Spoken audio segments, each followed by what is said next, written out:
new fees on popular items like cigarettes, alcohol, and gambling. Multiple measures to increase taxes on those items failed after other officials expressed concerns that the taxes would unfairly target low and middle income families and that legislators hadn't done enough to trim the budget before turning to new taxes. In addition to budget cuts, some states are looking at legalizing marijuana or new income taxes as other ways to plug budget gaps. For WRMN News, I'm Dennis Green. Don't forget to listen to the WRMN Morning Show every Monday through Friday starting at 6. WRMN News, produced in Studio 14 by the River Media Network.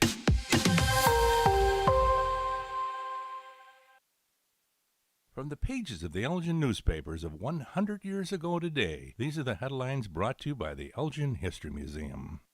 This is Alan Walters reporting the Elgin News from April 18th, 1925. Interesting facts are given regarding the watch factory. Interesting facts regarding equipment and apparatus of the watch factory are given in the current issue of the Watchword. For example, did you know there are 3,773 operations in making a 23-jewel watch?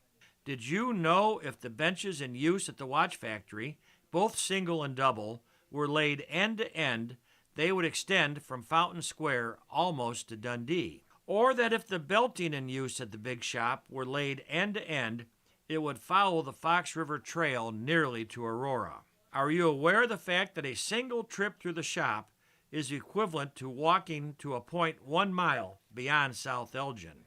Have you ever been told the floor space in the watch factory is approximately 13.4 acres?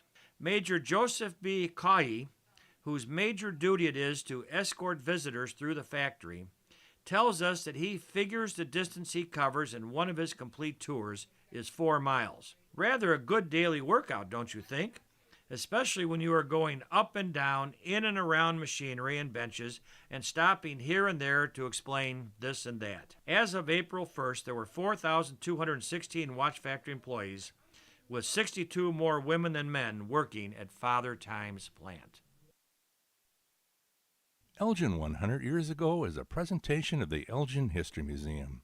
Be sure to visit the museum located at 360 Park Street in Elgin, open Wednesday through Saturdays 11 to 4. You can also listen to Elgin 100 Years Ago at www.elginhistory.org. This is Sarah Silver with your Fox Valley forecast. This afternoon, mostly cloudy with a slight chance of showers and thunderstorms after 5 p.m. High near 78, with temperatures falling to around 76. Tonight, showers and thunderstorms likely before 4 a.m. Cloudy with a low around 48. Tomorrow, mostly cloudy with a high near 55. Currently, it is 77 and mainly clear. I'm Sarah Silver on the Talk of the Town, WRMN. Progressive knows when you're in your RV, you're already on vacation. That's when you become Vacation You, who just camped where there's absolutely no shade. Even though regular you burns easily. In fact, Vacation You burns too, but is too stubborn to admit it, which is why regular you gets in trouble at the dermatologist, because Vacation You doesn't do doctors. So bundle your RV with your home or auto policy and earn an automatic discount from Progressive. And spend the savings on the both of you. Progressive Casualty Insurance Company affiliates and other insurers. Not available in all states or situations. Kids today live in a world full of social pressure, bullying, and substance abuse. LEAD has a solution. LEAD connects law enforcement agencies with schools to deliver tested, proven, and effective anti-drugs and violence training to kids. Learn more about LEAD, Law Enforcement Against Drugs and Violence, and our work to create safer, healthier communities at leadrugs.org or on social media at We Are LEAD. Sponsored by LEAD, Inc. Are you prepared for an emergency or disaster? Because it's not a matter of if, but when. Don't find yourself saying, I'll trust water bottles and a flashlight to save the day, but I'll be proved wrong. With a tornado approaching, I'll realize that I lack a wheelchair-accessible shelter. When the floodwaters rise, I'll be up in the attic with 20 cans of beans. It's a recipe for disaster. Let's prepare so we all have a better story to tell. Get started at ready.gov/older adults. Brought to you by FEMA and the Ad Council.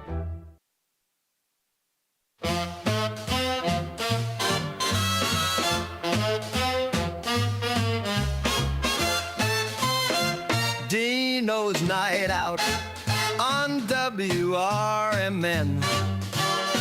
It's the talk of the town, so come on and listen now. It's Dino's Night Out on WRMN 1410.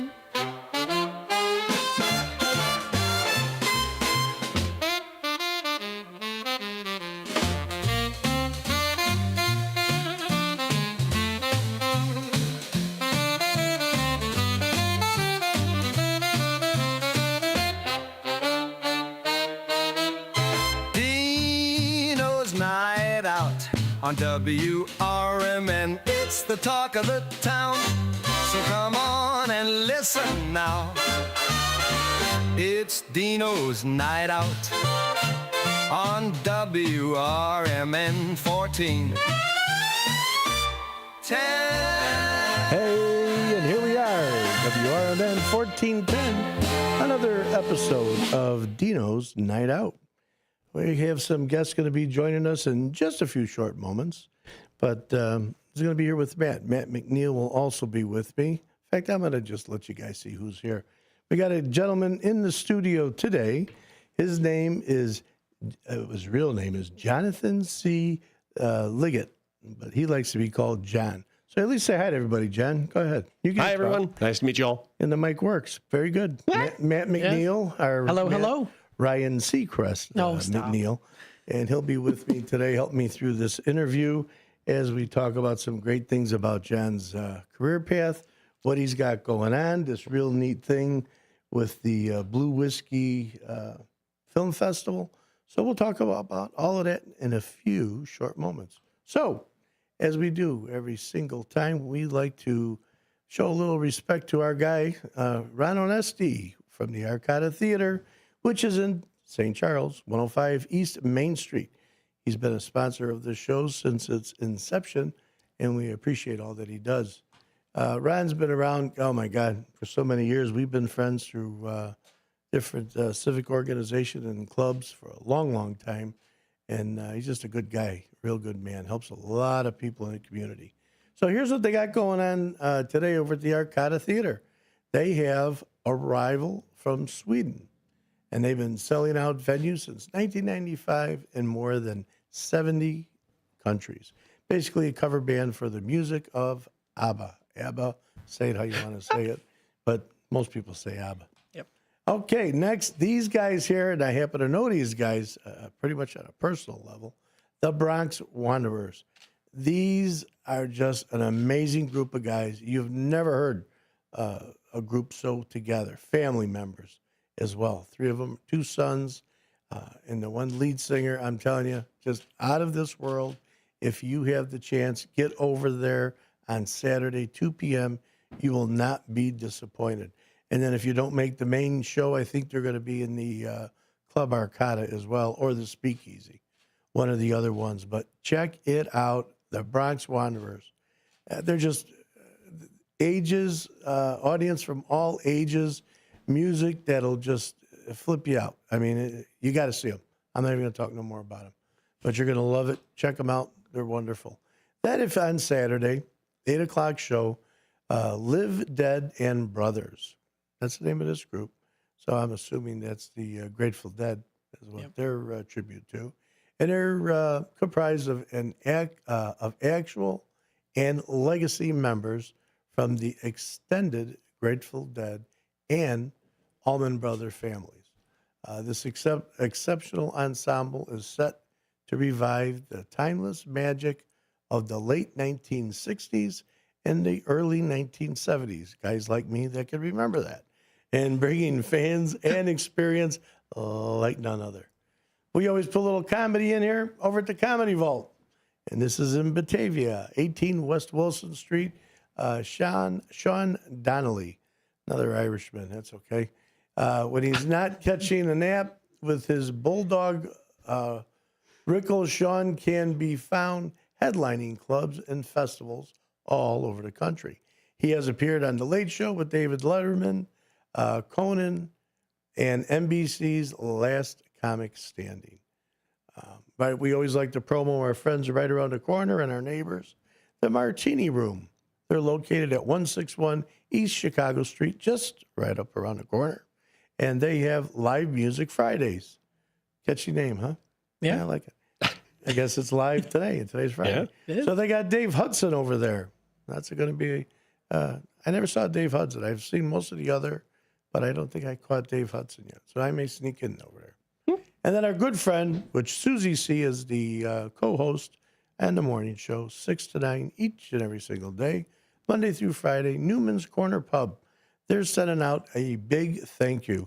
This past weekend, it was Susie C.'s birthday, and she had a lot of guest bartenders. They had, in fact, Matt was one of them. That was not good. Well, he did okay. He broke the handle on the beer dispenser. He feels bad. Oh, that's He doesn't realize they just unscrewed. They made him think he'd break it, but he didn't.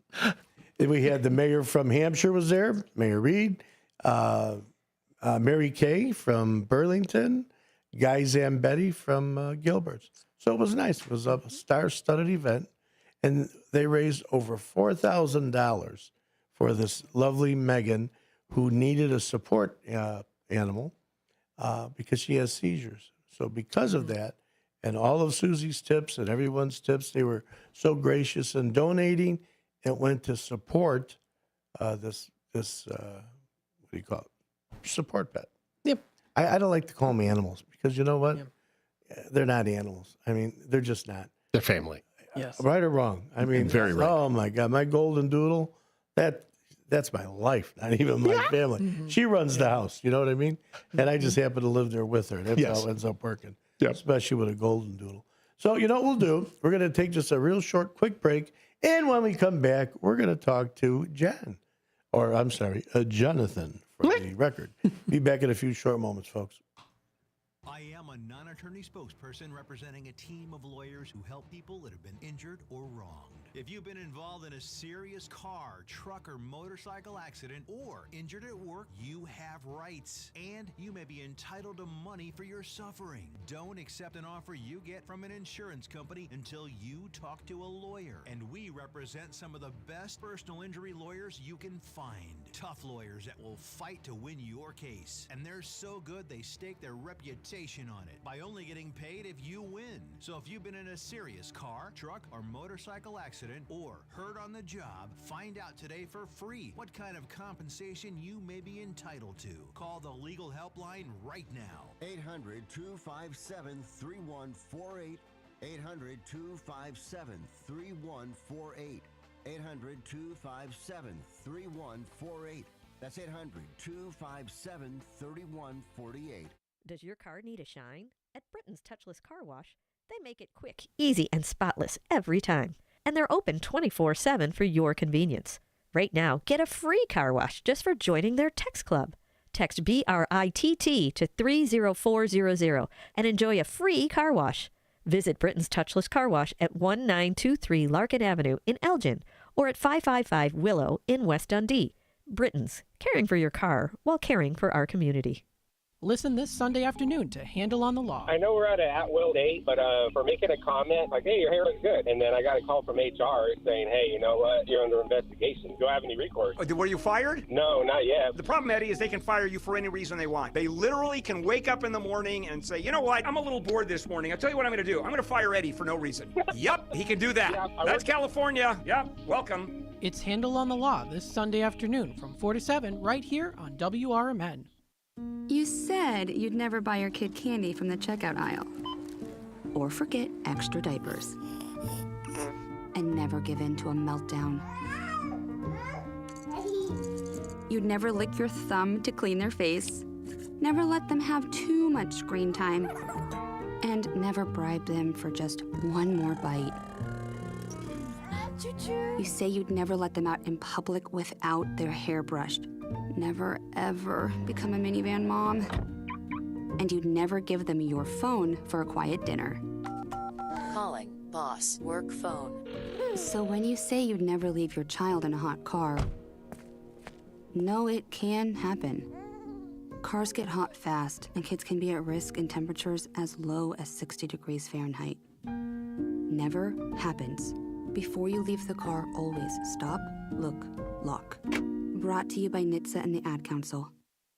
But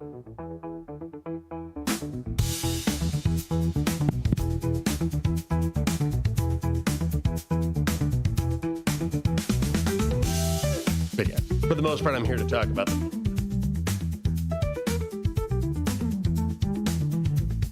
Hey, and we are back to Dino's Night Out right here every single Friday, 2 to 4. And today joining us, I already made the introduction, we got John Leggett in the studio with us, along with Matt. So welcome, John. How are you? Well, and yourselves?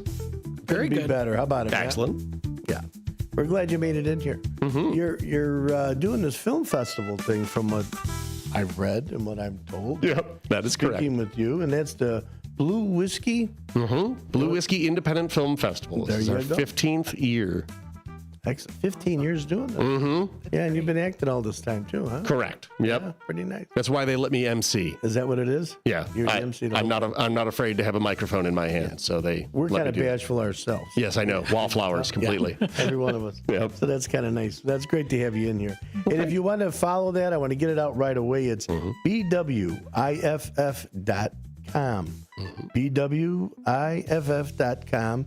If you want to check in on this. We also want to get some phone calls from you. Don't be bashful, because John would love to hear and answer any kind of questions. Oh, yes. He's been doing this craft for many, many years. Been to school for it. He got him some education out of it. Yes, right? I did. Yeah, Illinois State. There you are. Awesome. But you want to call in. Our call-in line is 847-931-1410. 847-931-1410. We also have that text line, which is 505-926-1410. We know if you're hearing us, you could also watch on YouTube. You can see what this guy John looks like. Not a bad-looking guy. He has some son of a gun. But there he is. There's some of the other stuff that we have. And you can do youtube.com/@WRMN Radio. So that's pretty much all I want to do on the intro. And I want to get back and talk to really just our guest over here. So go ahead. This is on you now. Tell us a little bit how you got into all this acting stuff. So, I mean, acting was a passion from my youth, and that's actually how I ended up meeting Michael P. Nowens, who is the executive director of the Blue Whiskey Independent Film Festival. He and I started doing independent films shortly after I graduated college, and I mean, he's a wonderful director, wonderful writer, wonderful human being, so much so that I ended up marrying his older sister. So he's now my brother-in-law. But working with him, we loved being able to present, independent films to the area. And so when an opportunity arose, we decided to start the Blue Whiskey Independent Film Festival, in Palatine, 15 years ago at this point. And, we wanted to make sure that people out in the burbs can enjoy independent films just as much as the people who end up living downtown and have easier access to it. So every year we were doing a week-long festival. And so, at some point he realized that I don't mind having a microphone in my hand, and so made sure that I was emceeing the festival and asking questions of the audience, but and those filmmakers who do come into the show. But one of the things that actually sets the Blue Whiskey Independent Film Festival apart from other film festivals, at least in my humble opinion, is our judges watch the films with the audience. So they don't pre-screen. We have, people who pre-screen the films to make sure what we're going to, put into the festival. But our judges are watching it along with the audience. So they get to feel the emotion, the audience immersion. Get the reactions and get everything live. Like because if you're watching it, on a laptop in your living room, you're subject to, maybe I want to go, make a snack or something like that. You're not always judges. Mm-hmm. So, dumb question maybe. Mm-hmm. Could that not maybe influence the judges, like based on the reactions of the people? To a degree, that's actually the hope. Is that what you really want? Well, yes. I mean, to me, we've already pre-screened the films enough to the point that we know that these are the films that we want. These are selected for a reason because we believe that they are eligible for best of the festival, best feature, best documentary, best short, all these, kinds of awards that we have every year. And so we want, the judges to experience it with that audience, because it is a completely different being to enjoy a film with people around you, because that does help influence how the film can be reacted. If you're watching it in your living room, you're not experiencing it as the same if you're alone. So then it's just like a lone critic, sitting in a room where he didn't have to come with a whole bunch of people. Correct. Sad. Had the private showing, say, it was okay, it wasn't okay. Yeah, you might not be swayed emotionally unless you're with that audience to feel other people crying or you laughing. Miss something because you're wondering, well, what were y'all laughing about? And then you kind of, oh, that's what it is. Yeah, you might not even get the joke if you're not seeing other people enjoy it. And it's the same kind of experience if you're in a large theater and there's only few people there. Right. You don't laugh as loud. You don't laugh as much because you feel kind of alone as like an island. Whereas if you're in a packed theater and everybody is laughing, it is just an experience that is so immersive. Yeah. So it just it becomes contagious because then everybody else has I could express myself now because Correct. He is next to me. Why can't you I? feel a lot more free? And so we want that judge experience that we feel is something above other theater. Has it always been that way? Yes. The judging? Blue Whiskey has always had in-person judges. Oh, I like that. Awesome. Yes. At first, I was like, you know what I mean, man? Yeah. At first, you're kind of wondering, Jesus, is that what you really want to do? But then you think about it. The thing about it too is, it like you said, what it does is it makes the judges step into the shoes of the audience and make them experience what the audience is experiencing, and so those different settings can definitely change how you might even view the movie, and especially, of course, the atmosphere that you're in, the place you're in, can definitely change that as well too. So the fact that like you're in a larger theater around people, I think would make, again, I think that's a great thing that the judges do that because it makes it almost more personable and again along the ride with everyone else in that experience of seeing the films. And for that reason, we also make the judges do the Q&As at the end of the film. So we make them own it and let them ask questions that may, again, help influence, whether or not they feel this is the best cinematography or, all of the awards that we have. And then that can also assist now the viewers, just the attendees, looking at it a different angle. Now, from a professional's view, of what he's looking at as a critic. Yeah. And it doesn't make you feel like, oh, it's these secret judges behind the curtain. Correct. It's where they're with you along with you in the journey. Yeah, that full transparent. Correct. Full transparency. Yeah. Well, that's great. Well, I like that idea. Yeah. When you first said it, I was kind of like, could that, like alter things in a bad way for you? I mean, in theory, it could. If your film bombs. Look, if it's a bomb, but if it's a bomb, it's a bomb. Yeah. Right? Yep. And you've already had several friends or people, that are going to give you an honest opinion of what you think you have. Correct. There. Yes. So hopefully you're presenting something that's. And again, hopefully those bombs ended up getting into the programming screenings. We have 2 people who watch every single film, regardless of whether or not they rate it as a 1. So we have a 1 to 4 system. So it's either strongly dislike, like, and strongly like. We pretty much try to make sure that we do make sure that all 4s end up in the festival. The question is whether or not how deep into the 3s we end up having to get. But regardless of if it's a 1, 2 people end up watching it. Because again, when our programmers are watching them in that sterile environment, they're watching it on their laptop. And you can have a judge or a programmer who looks at a film and goes, I did not like this film. This is not my cup of tea. I was having a bad day, whatever it is. So as long as we have 2 people who are watching every single film, and there's a lot of submissions every year. Oh, yeah. We at least understand, okay, was this, just an outlier that somebody really hated and this is actually a fantastic film, or, we get a little bit of weight. Yeah. Well, the blend is always helpful. Oh, correct. You want to have everybody in there. Everybody get a shot at it. At least. So that's wonderful. Yeah. You're still living in the area? Oh, yeah. I'm in Algonquin now. Oh. I grew up in St. Charles. Did you? Yep. Oh, okay. Because you mentioned Palatine, and Palatine has a pretty active theatrical groups. Correct. Yep. In fact, Mark Stewart Iverson and Michael grew up together. So nice. That's from profit or for profit. Yep. For profit. And again, for those who don't know, For Profit, which was filmed right here in this studio, in all the surroundings of Elgin. Yes, it was the town of Zion, not Elgin. Correct. Because they didn't want to keep the same town name. But it was actually pretty neat. And you've worked with him before? I've worked with Mark before. I did not end up working on for-profit, but definitely went to the premiere because, we're friends. Him and his family, mother and father, Yep. they were executive producer of that film. Correct. In fact, Al Iverson, Mark's father, is on our board. Oh, is he? Yep. Oh, what a guy he is. He is. Yes, Mr. Iverson is just, and his wife, Yep. they are just down We to love earth, Wanda. right? Grounded people. Yeah, you want them on the board. Correct. And they'll tell you the straight shot too if it's not Yes, they right. will. They're going to tell you exactly how they feel. Yes. That's I think what I like the most about Al. Yes. Al is like that. He just the old, does this shirt make me look fat? Well, it's not the shirt. Yeah, he's a good guy that way. So that's pretty neat. So you stayed in the area. You're in Algonquin now, and you got a family. Yep. What do you got for? I've got my wonderful wife, Tricia, and my two daughters, Ruth and Ellie. Nice. 10 and 8. They are my lifeblood. Yeah, and you mentioned the pet earlier. Yes, Agnes, our wonderful dog, who is an 80-year-old nun. Yeah.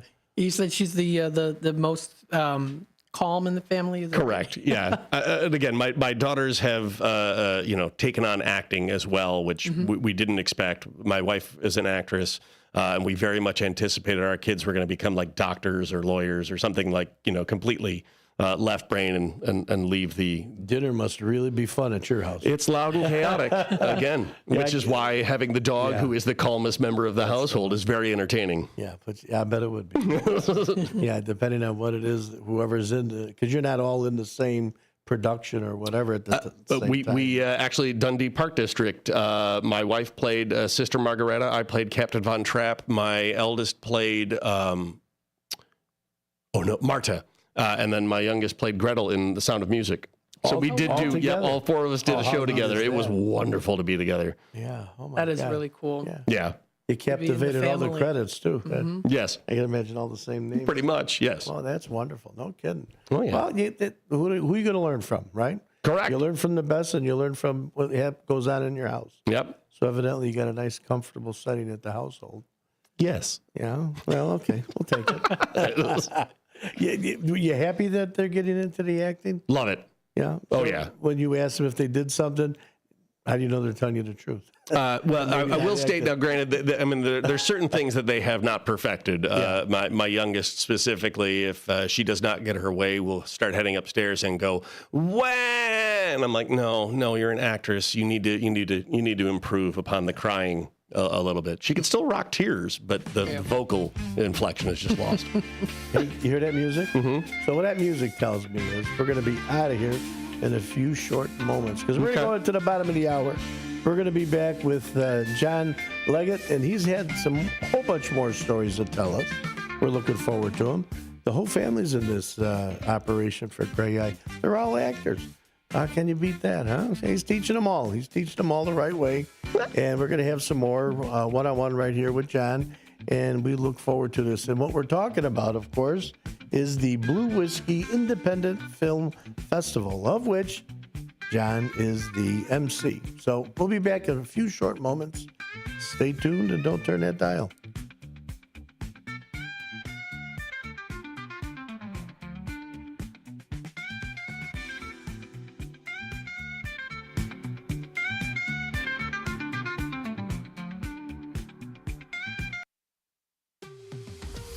This is WRMN News.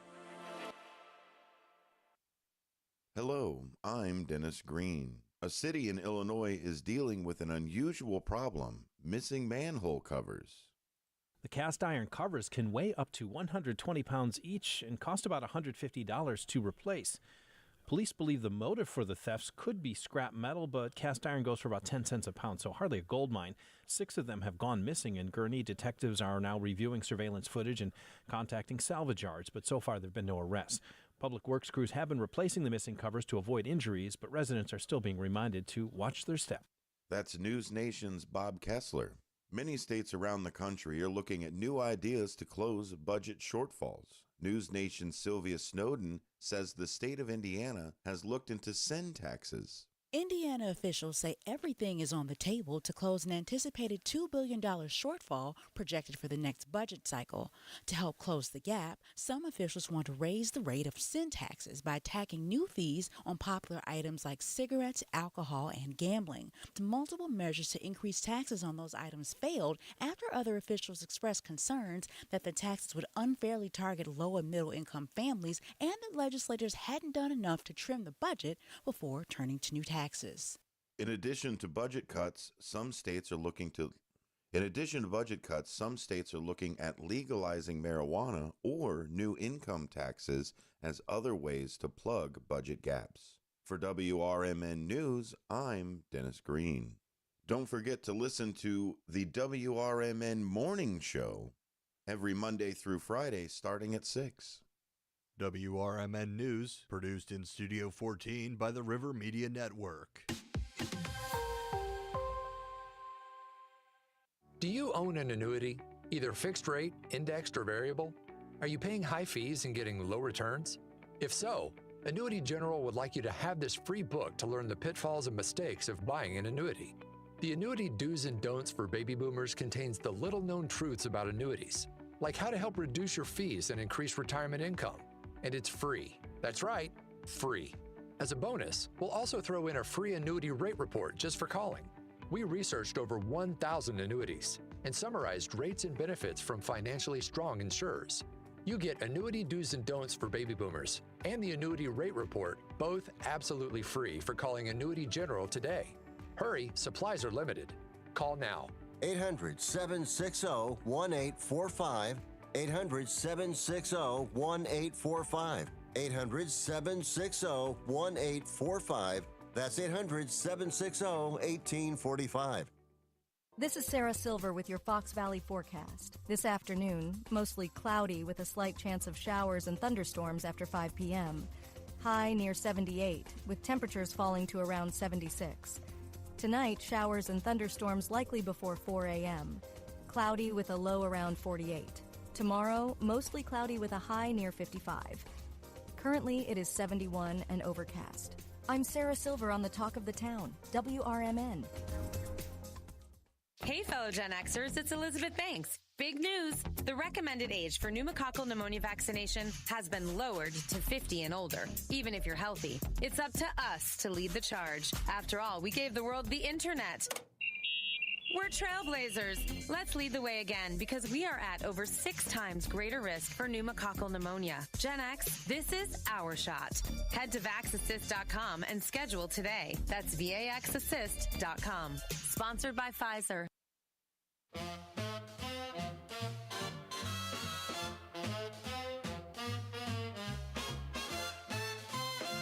Dino's Night Out on WRMN. It's the talk of the town, so come on and listen now. It's Dino's Night Out on WRMN. And we are back. Dino's Night Out, 1410 WRMN. Don't forget, folks, you want to make a phone call in here, you want to talk to our guest, John Leggett, please do so. He definitely wants to hear from you. So make that phone call. 847-931-1410. That's the number to call in. Our text is 505-926-1410. And those of you watching on YouTube, you could, you can leave a little message over here as well. So we're going to get right back to our discussion. We were doing pretty good over here with John. And so I know for a fact something's coming up pretty special. Mm-hmm. This Blue Whiskey Independent Film Festival. Yep. And the 27th. Yep. We kick off on the 27th. And tell us all about that. I mean, people get to come and obviously see these films with these judges. Yep. Now, do they know it's a judge? Has he got something on him that makes him a judge? Or is he just in there like anybody else? We do give them special lanyards, and they end up having clipboards and what I lovingly call the football, akin to the nuclear codes. I give them a booklet every day that is all the films that they're going to be watching, whether or not there's any questions, Q&As that they're going to be conducting, and who's going to be there for the Q&As. But they write notes during the films So we typically try to put them in the back so that they're not disturbing the actual audience members with any sort of light and pens. But that's how they end up screening the films and taking notes and having the deliberations each day to talk about, the films that they watched. That's about how we keep those judges, quasi-sequestered so that nobody else is hearing everything. But we used to do a week-long festival, so we would run an entire 7 or 8 days in a row, whereas at Classic Cinemas in Elk Grove, where we'll be doing this year's, we could only do Sundays, Mondays, and Tuesdays. So we did have to break up the fest a little bit to accommodate, but Classic Cinemas is such a wonderful location. The seats are fantastic. Is that Arlington Heights Road in Biesterfield? Yes, correct. Okay. Yeah, and the theater is fantastic. We're actually in Theater 1, which is their larger theater. Okay. So, we have all this room, and you can go to bwiff.com, BWIFF.com, and see what the shorts, so we do a number of shorts ahead of a film, and then we do one feature a night, and we go straight through on those, but each night is a different set of shorts and feature. And so you can go to the website and see what those films are and buy tickets online for that. So that one's, the week-long fest is broken up onto the April 27th, 28th, and 29th. And then the next Sunday, the 4th, 5th, and 6th. And all of that is at the Elk Grove Classic Cinemas. But then because this is our 15th year and we wanted to go crazy, we have stuff that is going on between, because we can't do the week-long fest. We have all these days off that we've decided to monopolize on. And so there's a number of free screenings for what we called our Beyond competition. Okay. So they're films that we have a separate set of judges that are judging, but what it is films that were so good, but because they're all features, we can only do one feature a night. And so in 6 nights, we have a number of films that we want, that have been selected for the primary. But there are 6 films that we thought were so good that we wanted the audience to be able to see them. And so by bringing them to the Beyond, we can take them to different locations throughout the Chicagoland area and let the audience see those films. And so, but we decided to put them in their own competition, so they're judged separately from the main festival. And I think I got that, but let me just... Yep. So I understand this. Mm-hmm. The 27th, when it kicks off, week long. Yep. How many films? Just one per night? One featured film per night? One feature film, yes. And so a feature we say is anything over 45 minutes. Okay. But it's a series of shorts. So there's usually 3, 4, maybe 5 shorts, including some music videos. For that one specific... Yep, for that specific evening. Okay. Yep. Now I got you. So they were seeing a whole bunch of different stuff. Oh, correct. And it's mixed comedy, drama. Oh, yeah. Is it all documentary, all sorts of stuff, yes. All right, I got you. So the official selection, there are close to 20 shorts and then the 6 features. Wow. So people, they're getting a variety. Correct. Mm-hmm. And it's just the cost to get in. Is it more than an average ticket price, or is it? I'd say it's I think it's a little bit higher than a normal movie price. I'm trying to remember what movie prices are now. But it doesn't matter. You're not seeing just one film. Correct. Yeah, you're seeing a whole thing, and you're also experiencing, question and answers and all sorts of other things. And we do give microphones to the audience so that they could ask questions as well. So it's quite the experience. Yeah, they're working on the next MC. That's why they're getting. Yep, pretty much. Find them. Don't let them take your job. I'll try not to. No, but that's great. That is really something. You get to see all those in the different spots. Yep. Matt, we ought to try and hit out there one of these. I would love to. Yeah. Like you said, there's close to 20. Yep. That's a lot of movies, a lot of good movies that you can see out there. And they're all different genres, too. Correct. Which I think is great. It's good to kind of mix it up a bit. That's the part I like. I like the fact that you're mixing everything. Any evening, you can have God knows what. Yeah. Yeah. We don't theme our evenings. So it's you're getting all sorts of things. There's horror, there's drama, there's comedy, all sorts, documentaries. See, now we're getting back to where it's making more sense that the judges are there with the people. Correct. Because you're switching gears, all types of different stuff. Yep. So it's not as if you brought all your friends and we're going to stay. Correct. For X amount of viewing. Mm-hmm. There's such a variety. Yep. Any judge is going to know that it wasn't a stacked deck, that this is legit stuff. Correct. And then the other comedy is we do have one audience award, which is audience favorite award, and we do like to say that since we are Chicago-based film festival, if somebody comes on that opening night, opening Sunday, and they see a film and they love that film and that is their audience favorite for that night, they can write that onto the little postcard and drop that in the box. And if they come back on Monday and they see all of the films on Monday, but their favorite was still the one from Sunday, they can vote again. Oh, vote early, vote often, that's but vote the once per Chicago way. night. You Exactly. Get 2 votes. Yep. Vote early, vote often. Every night that you come in, you can vote, and if it's still your favorite film was the first night, you so can it keep gets doing. another Oh one. yeah. Oh, is that nice? That's good. Yeah. Well, that's a neat way of doing Incentive to bring people back. Yeah. There you go. Now, when it comes to like voting, are there certain categories that people can vote on? So best color palette, best script, best actors, things like that? Yeah. So we do have our whole list of awards, but the audience only gets to really vote on that audience favorite. Okay. But our judges do control Best of Fest because, again, we're an Illinois-based one. We have Best of Illinois. So if there's any person who is associated with the film who is from Illinois, when a filmmaker submits their film, they check that box, and then they are up against all the other ones that checked that box, essentially. But that way the judges do try to if the film is actually about or filmed in Illinois, that tends to usually win it for them. But knowing that, we do that because, again, we love Illinois. But we do Best Narrative Short, Best Narrative Feature, Best Documentary Feature, Best Documentary Short, Best Music Video. As long as there's 2 films that can compete against each other, they are up against each other, essentially. Well, I think it's great because you have a long list of different awards and prizes, so that kind of would mean more opportunities. Correct. For different. Now, can certain movies and films win multiple different awards? Yes. Okay.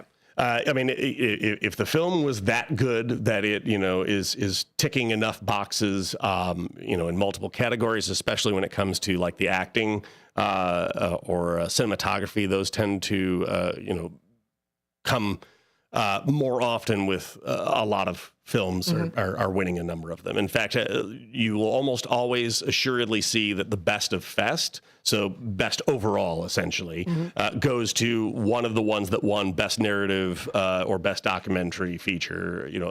Those pretty much you guarantee if it won one of those, it's probably going to be up for that Best of Fest. Right, exactly. Now, of course, with theaters only have a certain amount of space. I imagine there's times when it's packed because you have, of course, the filmmakers there, you have their families there, you have the friends, you have the producers, the writers, all there. And of course, there's so many films that are being shown. So have you experienced that too, where it's packed house and you gotta... Yes, on a number of occasions, we end up where it's all right, sorry, we can't, accommodate any more people because of being... packed on for there. And those are wonderful nights, especially for the judges, because they get to ask so many questions of so many different people. And the audience usually gets very involved in those. I know there was one from Italy last year that we had a packed house, and a lot of the people were, there was an Italian community from Chicago that actually took a bus out to because a lot of the people had grown up or their relatives were from that town that the film was about. And so it was very interesting. Well, that's why it was exciting for the For-Profit movie when we filmed it here. And, and so that was exciting for a lot of people in Elgin. So that's very good. Very cool. And Matt was a part of it. He was in the film. Yeah, it was, oh my gosh, it was such a fun experience. So much fun. I'm just so grateful I was able to be a part of it. So. Yeah. Independent film is wonderful. It's a great community. It's great that it involves the community. Are they all shorts, the independent films? Well, it depends. I mean, again, we're screening features more often than not. Something that I do find is a director or writer-director will come up with an idea and they'll start it off as a short film. And they'll screen it at festivals, and then if it gets enough interest, they'll turn it into a feature-length film. Oculus was screened at Blue Whiskey. Really? We screened it short, and then when he took it and ended up making an entire feature film about it, we didn't get to screen the feature because By that point, he was making lots of money for it. But we screened the short that then became a feature horror movie. And let me tell you, that is really cool. Yeah. Yeah. Scary. I love it. Pretty slick. Hey, you're gonna stick around for that. Oh, yeah, I can Governor? stick around. Okay. We're gonna take a short break. When we come back, we're gonna talk some more to John Leggett, and he's with the Blue Whiskey Independent Film Festival. He's got a whole bunch more to tell us, some more stories, and just hang tight. WRMN 1410. Be back in a few short moments. Let me tell you a story about Bill. Bill was a normal guy in his 50s. He had back surgery about 2 years ago. Bill was in a lot of pain. He dealt with his pain by taking the Percocets his doctor prescribed for him. Bill took more and more and more of them to help with the pain, until one day the prescriptions weren't enough to get rid of Bill's pain. Then one day Bill found someone to help him get rid of the pain with illegal drugs he didn't need a prescription for. Fast forward to today. Bill lost his job and his family. The only thing he does have is his drug dealer. If you know Bill's story and you don't want to end up like Bill, call the Detox and Treatment Helpline right now to get away and get treatment. 800-694-1127. 800-694-1127. 800-694-1127. Call right now. Help is standing by. 800-694-1127. When you're high, you feel different. You think different, you talk different, you draw different, you listen to music different, but you probably knew that. Problem is, you also drive different, and not in a good way. That's why driving high is illegal everywhere. So if you're high, just don't drive. Make a plan to get a sober ride. Because if you feel different, you drive different. Brought to you by NHTSA and the Ad Council. Shop smarter and greener with Remix Market. We specialize in high-quality, gently used furniture, home decor, and unique treasures. Perfect for giving your space a fresh look without hurting your wallet or the planet. As part of the Junkluggers family, we're on a mission to keep items out of landfills by rehoming them to loving homes like yours. Whether you're decorating, downsizing, or hunting for that perfect one-of-a-kind piece, Remix Market is your sustainable shopping destination. Visit us online at remixmarket.com and start shopping sustainably today. Systems run everything. Government, economy, media, justice. They shape your choices, your opportunities, your future. But do they work for you or against you? On Apolitical Talk Show, we break them down. Not to destroy, but to understand. Because if you don't see how the system works, you won't see when it's being manipulated or who's benefiting from it. Power belongs to those who know the rules, challenge the loopholes, and demand accountability. That starts with knowledge. That starts here. Join us weekdays from 4 to 6 p.m. as we uncover what's really happening behind the headlines so you can decide for yourself what's fair, what's broken, and what needs to change. Apolitical Talk Show, breaking down the systems to build them up together. Right here, weekdays, 4 to 6 on WRMN, the talk of the town.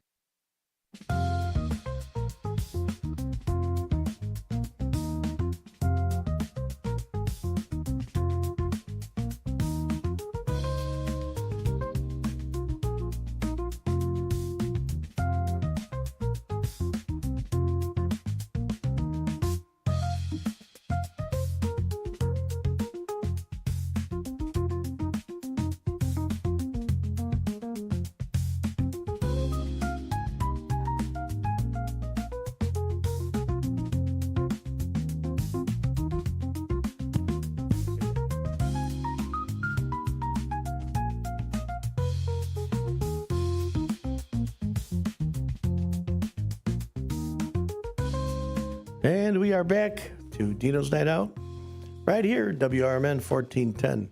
I left the music going, telling you the truth. I had to take a little quick washroom break, so it took me a little bit longer to get back. So sorry about that. You're wondering, what's he listening to all that music for? It's not his normal theme song. Well, that's why I did what I did. I'll just tell you guys the truth what happened. So we're going to get right back to it. Matt's got a whole bunch of questions that he wants to sit here and talk to John about. John Leggett is who we have in here with the Blue Whiskey Independent Film Festival. I've learned a whole lot of things. I mean, there's a all kinds of neat little shorts you could go and see. Elk Grove Village right there, Arlington Heights Road in Beesterfield.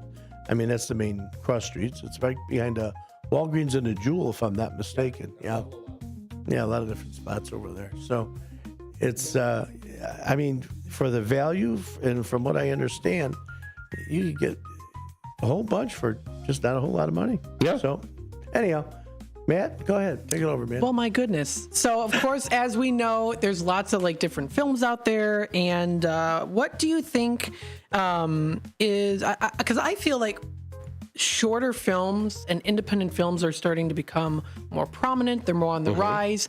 Is this due to more of an inspiration from more mainstream movies, or do you think it's something that we're seeing kind of within different theater groups and preparations in college, that it's been kind of being, I don't want to say pushed, but like in a good way, you know? Yeah. Like, I mean, honestly, I think Sundance is really kind of, you know, there's been a push towards independent films, and I know in more recent years, especially, we've started seeing a lot more like big name actors who are tagging on to these kinds of independent films. In fact, I know one of the Beyond competition has Mahershala Ali in a mockumentary film.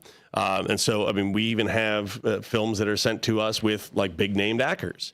But I think the thing that independent film does that like major motion pictures and you know, studios that are producing these kinds of things can do that, you know, they're not able to do is really kind of push the envelope about stories and characters, because, you know, you've got a producer who's going, no, this is what's going to sell. And independent film's not about selling. I mean, don't get me wrong. These people making independent films want to sell their films so that they can make money off of it because they've already invested all this money.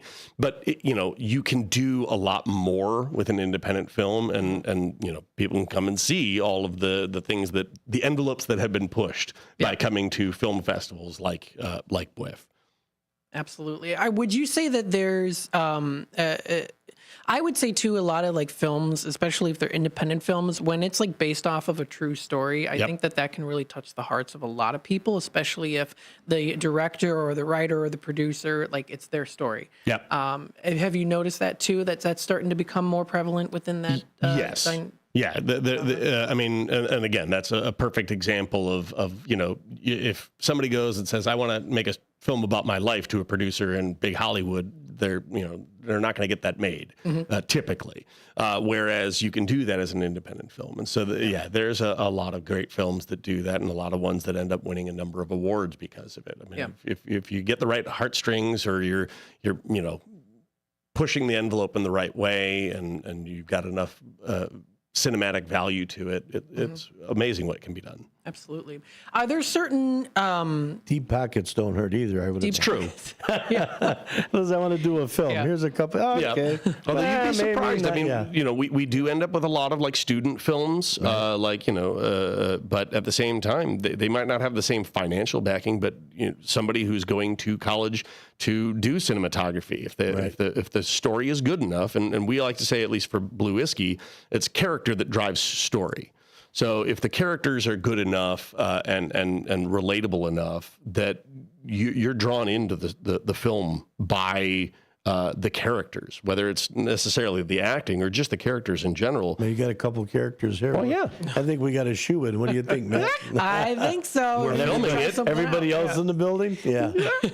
Yeah, I'm only playing with you. But yeah, that's you wonder how that happens. Is it? Yeah. It's not always money though either. It's a matter of if the content isn't there. Again, there's your judges.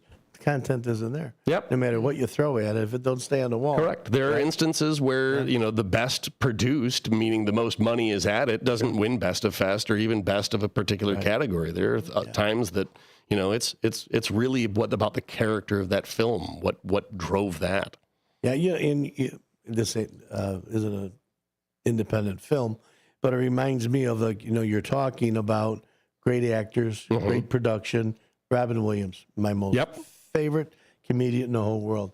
What about Popeye? I mean, you got to admit, if that thing didn't tank, it was great. Yep. I mean, if you get into him and you really got everything that was going on and you really appreciate the film, boy, what a neat film. But on the onset, everybody's like, "Oh no, this was not a." That's fair. This was not what it should be. You know what I mean? It's a level of camp to it. Again, it was trying to be a cartoon, so you know.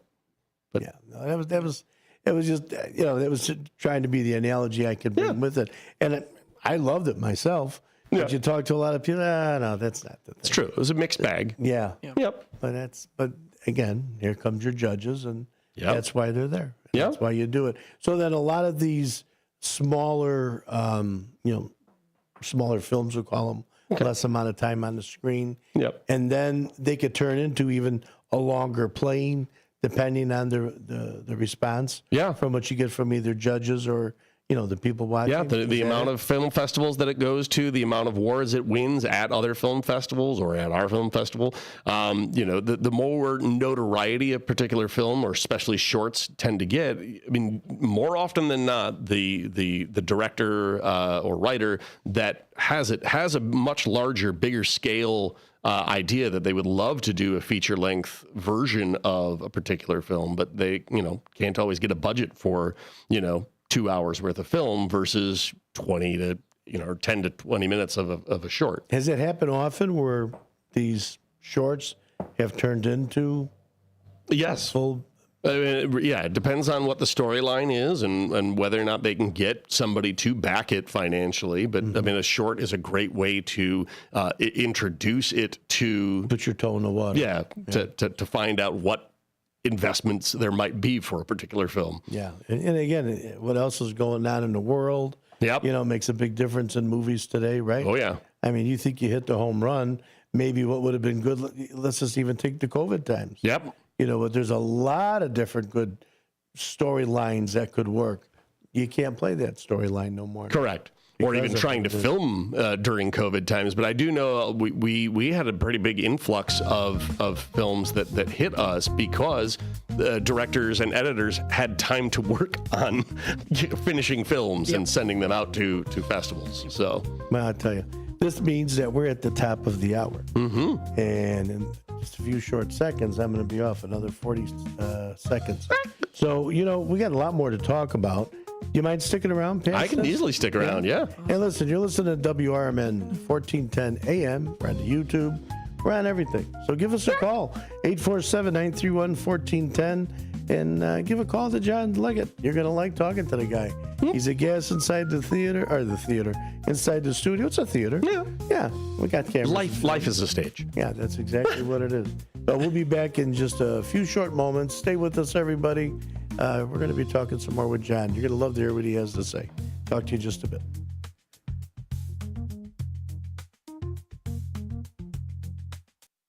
A loved one owns a gun, and for a while now, you've been concerned about their behavior. They're just not acting like themselves. They've been distant, they've been unpredictable, they've been lashing out. They've been saying things that make you worried they might harm themselves or friends or family. Or you're worried this loved one might hurt you. Maybe they recently threatened someone with their gun. You know something needs to be done, and you wish more than anything you could hit pause on this situation. Well, here in Illinois, you can, with a firearm restraining order. In extreme cases, this order temporarily prevents a person in crisis from having a firearm, giving them time to heal before they do something dangerous or even deadly. If you are worried about a loved one in crisis who has access to a firearm, learn more about firearm restraining orders at illinois.gov/pause to heal. A public service announcement brought to you by the Illinois Department of Public Health, Brady, and the Ad Council. Your hometown radio station since 1949. We are WRMN AM 1410, Elgin time, 3 o'clock. This is WRMN News. Hello, I'm Dennis Green. A city in Illinois is dealing with an unusual problem, missing manhole covers. The cast iron covers can weigh up to 120 pounds each and cost about $150 to replace. Police believe the motive for the thefts could be scrap metal, but cast iron goes for about 10 cents a pound, so hardly a gold mine. 6 of them have gone missing in Gurnee. Detectives are now reviewing surveillance footage and contacting salvage yards, but so far there have been no arrests. Public Works crews have been replacing the missing covers to avoid injuries, but residents are still being reminded to watch their step. That's News Nation's Bob Kessler. Many states around the country are looking at new ideas to close budget shortfalls. News Nation's Sylvia Snowden says the state of Indiana has looked into sin taxes. Indiana officials say everything is on the table to close an anticipated $2 billion shortfall projected for the next budget cycle. To help close the gap, some officials want to raise the rate of sin taxes by tacking new fees on popular items like cigarettes, alcohol, and gambling. Multiple measures to increase taxes on those items failed after other officials expressed concerns that the taxes would unfairly target low and middle income families and that legislators hadn't done enough to trim the budget before turning to new taxes. In addition to budget cuts, some states are looking at legalizing marijuana or new income taxes as other ways to plug budget gaps. For WRMN News, I'm Dennis Green. Don't forget to listen to the WRMN Morning Show every Monday through Friday starting at 6. WRMN News, produced in Studio 14 by the River Media Network.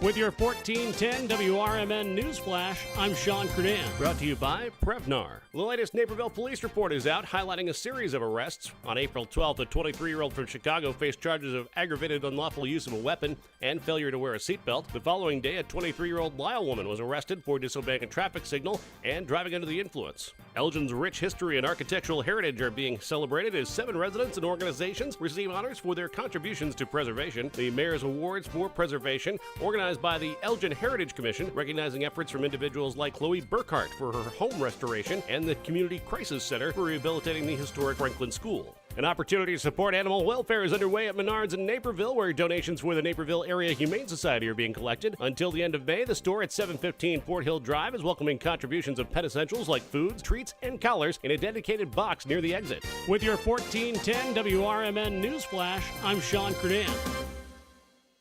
You know what's better than a limited time deal? An unlimited time deal. That's why the Wendy's $5 biggie bag with a junior bacon cheeseburger, 4-piece nugs, junior hot and crispy fries, and small soft drink is available all the time.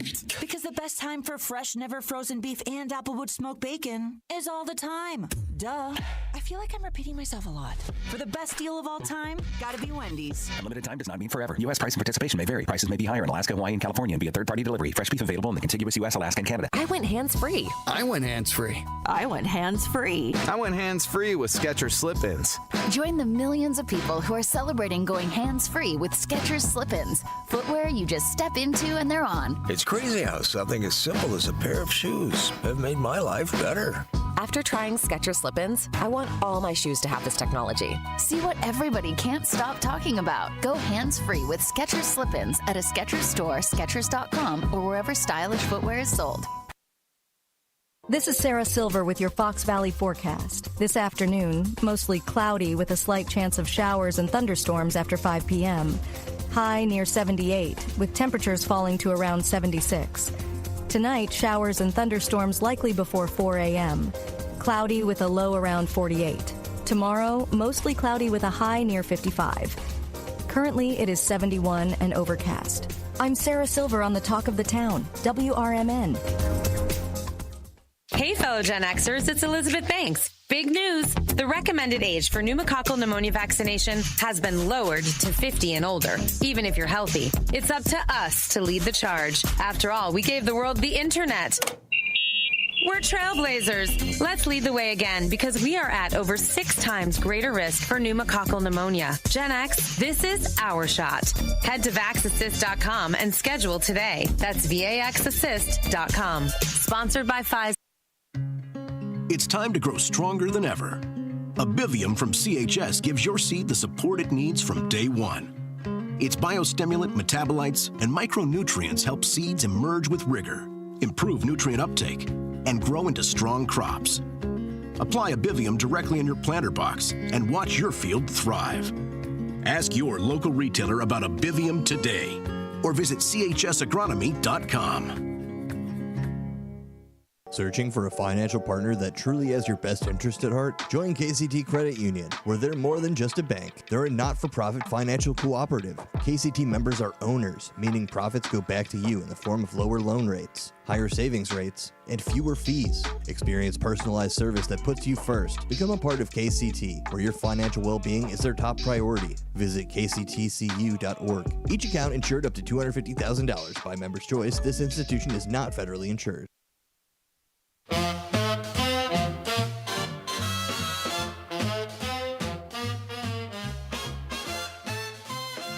Dino's Night Out on WRMN. It's the talk of the town, so come on and listen now.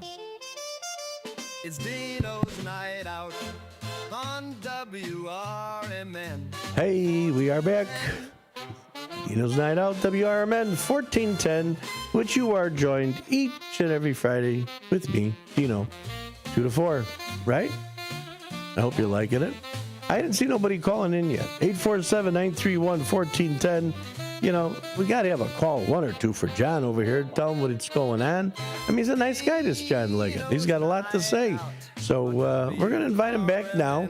And what we do want to do is talk about a lot of the different other events that you got going on, not just the independent, you know. So, yeah, amongst that Sunday through Tuesday from the 27th to the 29th of the 4th to the 6th, we have 3 free screenings, a different film each night, Wednesday, April 30th, May 1st, and Did you say free? Yes, free, because they're at Palatine Public Library. Yep. Hey, all you radio shopping showers, this is your time. It's your time. Come on, guys. Yeah, and there's some really fantastic films, especially the one on Wednesday, April 30th, that's Discovering Catherine. It's about an Illinois woman who was big in the suffragette movement. So it's a documentary about, you know, all these lawyers and whatnot, especially really kind of finding all of her documents, her letters, and how she, you know, really helped the movement of suffragette back in the day. But then we also, on May 7th, have our Cinema Centennial, which we started a number of years ago. But we go back 100 years, and we find a film that we want to screen. And for the last number of years, we've paired it with a live pianist and Foley. And this year, we pre-recorded them, so that will be released on our YouTube channel. But so it's wonderful to see a film from 100 years ago, you know, come to life. And so that's the Cinema Centennial. We literally just go back 100 years and find a film. Obviously, we couldn't do that beyond 1919. So. But, you know, so it's nice that we kind of started that particular thing. I would love going to that because I love all I like history and like the old stuff. So that would be really cool. They got the piano playing too. So it feels like you're watching a movie back in the actual time. Correct. Because that's how they used to do it. Is you have the piano players, you know, play to the tune of when the characters were on screen and stuff. So, well, they had like the Arcata Theater. Yep. Out of the floor, Des Plaines Theater. It was it would come out of the bottom. Yep. And then there you got big old organ, playing the organ, pipe organ in many cases. But go into the sound of the different movies that are playing. Yeah. Yep. And it's really nice because again, since we pre-recorded, you know, you'll not only see the movie, but you'll also see the pianist and the Foley artist, you know, playing all of these wonderful instruments and making the sounds that are going along with the film. I would probably dress up in the 20s. Correct. And attire like that. Yeah. Oh yeah. If I could die in a 3-piece suit, I would. Yeah. Like going to this event, I'd be all with my pocket watch and everything. Yep. So. Fedora, rocking it. Oh, yeah. Yeah. Mm-hmm. Well, we can make sure you're put in a 3-piece suit. That's a good point. When that time comes. Yeah. Pocket watch. Yep. Pocket the whole 9 yards. Pocket law. Yeah. You want to be all Fedora. Okay. Rocking it. Oh, yeah. That kind of hard with the hat, though, laying flat. It depends. We'd have to cut off the back half. Oh, that's a good point. Yes. When you're in the box. casket. Yeah. Okay. Although it wouldn't matter to me at that point. So. No, who'd care? Well, we would. Oh, well, thank you. That's good to know. But that's a heck of a path we went down, wasn't it? That's okay. Dark, huh? This is what happens. Yep. Go ahead, Matt. I'm sorry. Oh, my goodness. So you've got, yeah, there's another one. Characters Drive Story. That's May Correct. 8th. Now, this is a virtual event. You want to talk about Yes, that? so it's another virtual event, and what it is there was a film that we aired in our first year. So again, 15 years ago, it was called Driver's Ed Mutiny.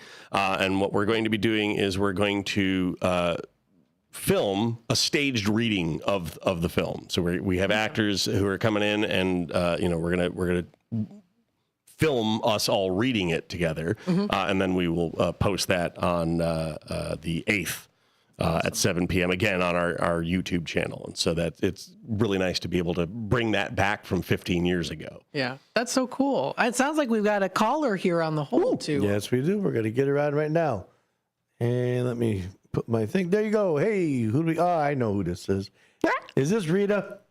Yes, it is. How you doing, Rita? Hi, Rita. I'm doing fine. I have a question. How does the general population find out about which movies are playing and where, and the cost, and things like that? Where does one go to look? So on our website, bwiff.com, we have our entire 2025 screening schedule. What it does say is the name of the feature that's going to be there that night, and then it says plus shorts. But if you click into any of those days, you'll be able to buy the tickets from that location as well. But there's information about the films and all the shorts that are going to be there. So there's a brief synopsis about every film that will be screened on each night. And by a short one, does that mean it's an hour or less? Oh, yeah. So a short film, we say, is anything less than 45 minutes. Most of the shorts, especially like music videos, are around like a 7-minute mark. But a lot of the shorts that we have are between that 10 and 20-minute mark. They're usually around 15 minutes, and they're a great little encapsulation of a beginning, a middle, and an end with a lot of character-driven and some great comedy in there. And so that's a short. So we have about 3, 4, maybe 5 shorts, depending on the length of each of them, that precedes our feature presentation for each night. So there's 6 feature films, and like I said, about 20 or so shorts that we screen right before those.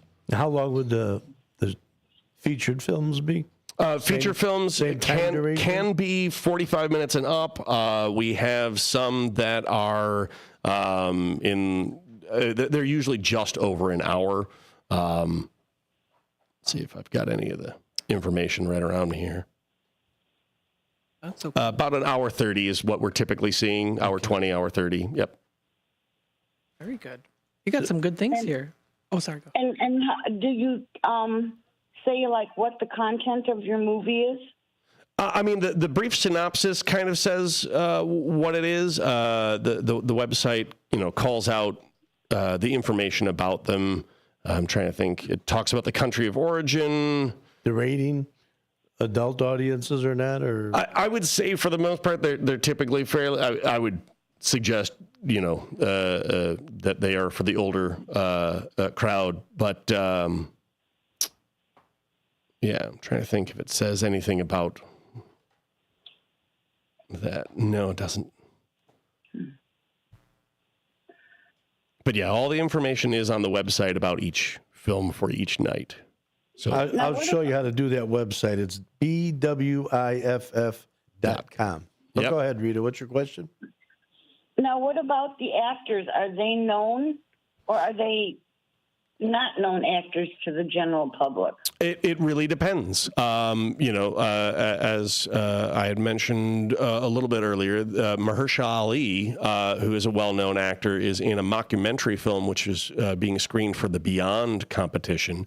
There are a lot of named or known actors who have been kind of dabbling into the independent film world. But for a lot of these, especially if they're like a student film, that they obviously can't get the budget to put in a lot of named actors, but it's tends to be pretty mixed. I just have a question. Another one. What's the difference between independent and what's that your regular theaters that you go to? Oh, yeah. Exactly that. You have like a major motion picture studio, Paramount or, Fox, that are essentially producing these large budget films with, known actors, whereas an independent film can be a director or a writer who's trying to eventually break into those studio productions. But, they have to get a start somewhere. They have a story that really touches them that they can't get a major motion picture to invest in. And so they do it, with smaller investors and on a smaller budget. But essentially the films, the stories and whatnot are, can be roughly the same. They can touch your heart just as much as a major motion picture. That's what makes independent so amazing and why we do this festival, is to make sure that audiences can see some of these films. Okay, thank you very much. Thank you. That was a wonderful question. Thanks for calling, Rita. Bye. Bye-bye. Bye, Rita. So actually a lot of young actors, or even older, but just actors in general that, like you're saying, are not getting picked up by MGM, Paramount, and Fox, and what have you. They get with maybe a smaller group. Is that like a company? Like, what do you got? Is it like in theater, you have different companies, right? Sometimes I know that, our sister company that, was doing independent films where I got into this group, we were making independent films under a smaller banner. Obviously, it was CNGM Pictures. Okay. But, it was... But I don't mean the company per se. Like, what do you call your group of... you could call it a troupe, I guess. Okay. A troupe of players, I technically. guess that's what I'm trying to get at. Yeah. Okay.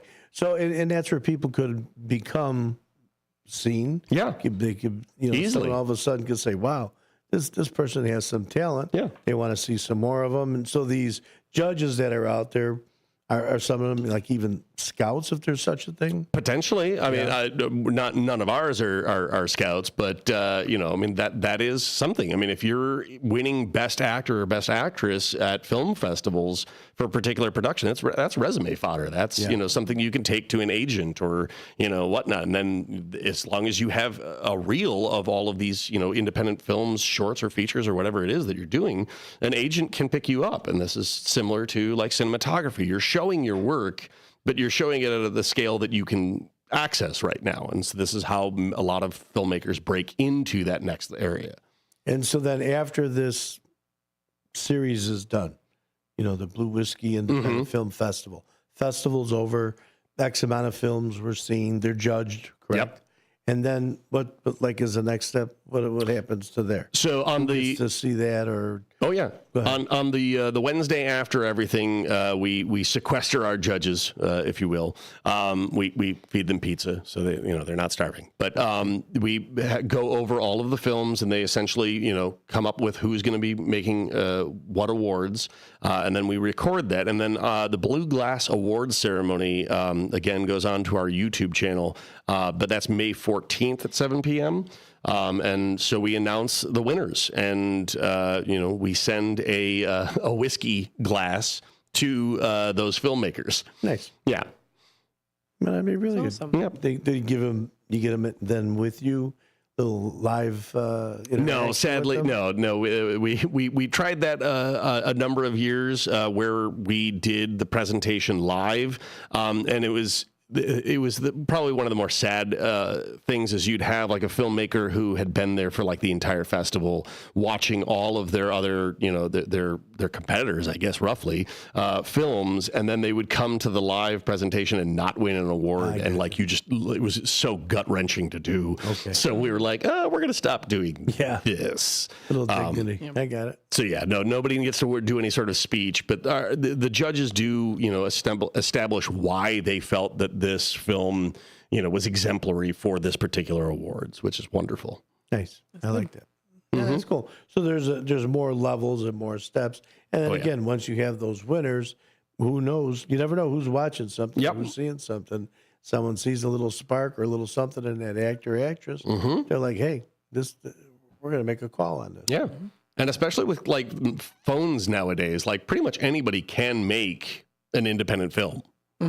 Like if you have a way of editing it, the camera on your phone alone is the quality that they have wonderful enough that you could be in a major motion picture theater and it would look fantastic. And wasn't that done not too long ago? Someone did the whole thing on like either an iPhone or a. I know there was a Lady Gaga music video that was recent. Is that what it was? Was shot all on the iPhone. Yeah. Yeah.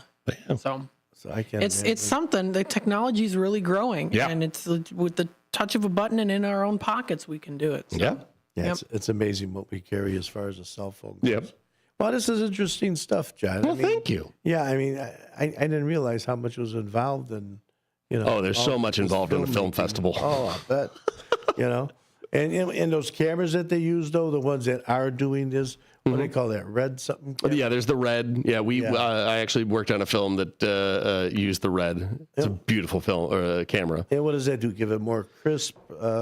Essentially, yes. Yeah. I mean, you're paying a lot of money to do something that pretty much an iPhone can do now. Like the original red, I think, pretty much was comparable to what an iPhone is now. Amazing. That's crazy. Yeah, I know. Wow. Oh, God. I just can't. I was like, oh, my gosh. And all that money that went in. And I used to have I had a Sony CCD, with all the anything that came. In fact, I had the original one. I'm a little older than you. That had that big, heavy pack. Yes.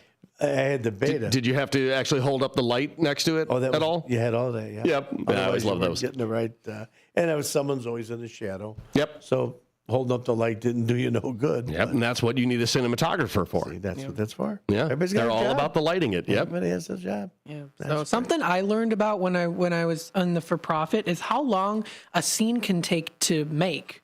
There was a time when it was one day where it was just like one day for one scene. Yep. And 5-6 hours or so. Yeah. So it takes a while. So we got a caller here on hold. We'll put him back on the air here. Hold on. Let's get this caller. Hello, you are on WRMN. Hi, how's everybody doing? Fantastic. Hey, we're doing great. I was just sitting here and listening to all this. It's so interesting and so cool. I had no idea about any of this. Love it, love it, love it. It's really good. And did you say you were a part of the Prophet movie? I was not on For Profit. Matt was. I was.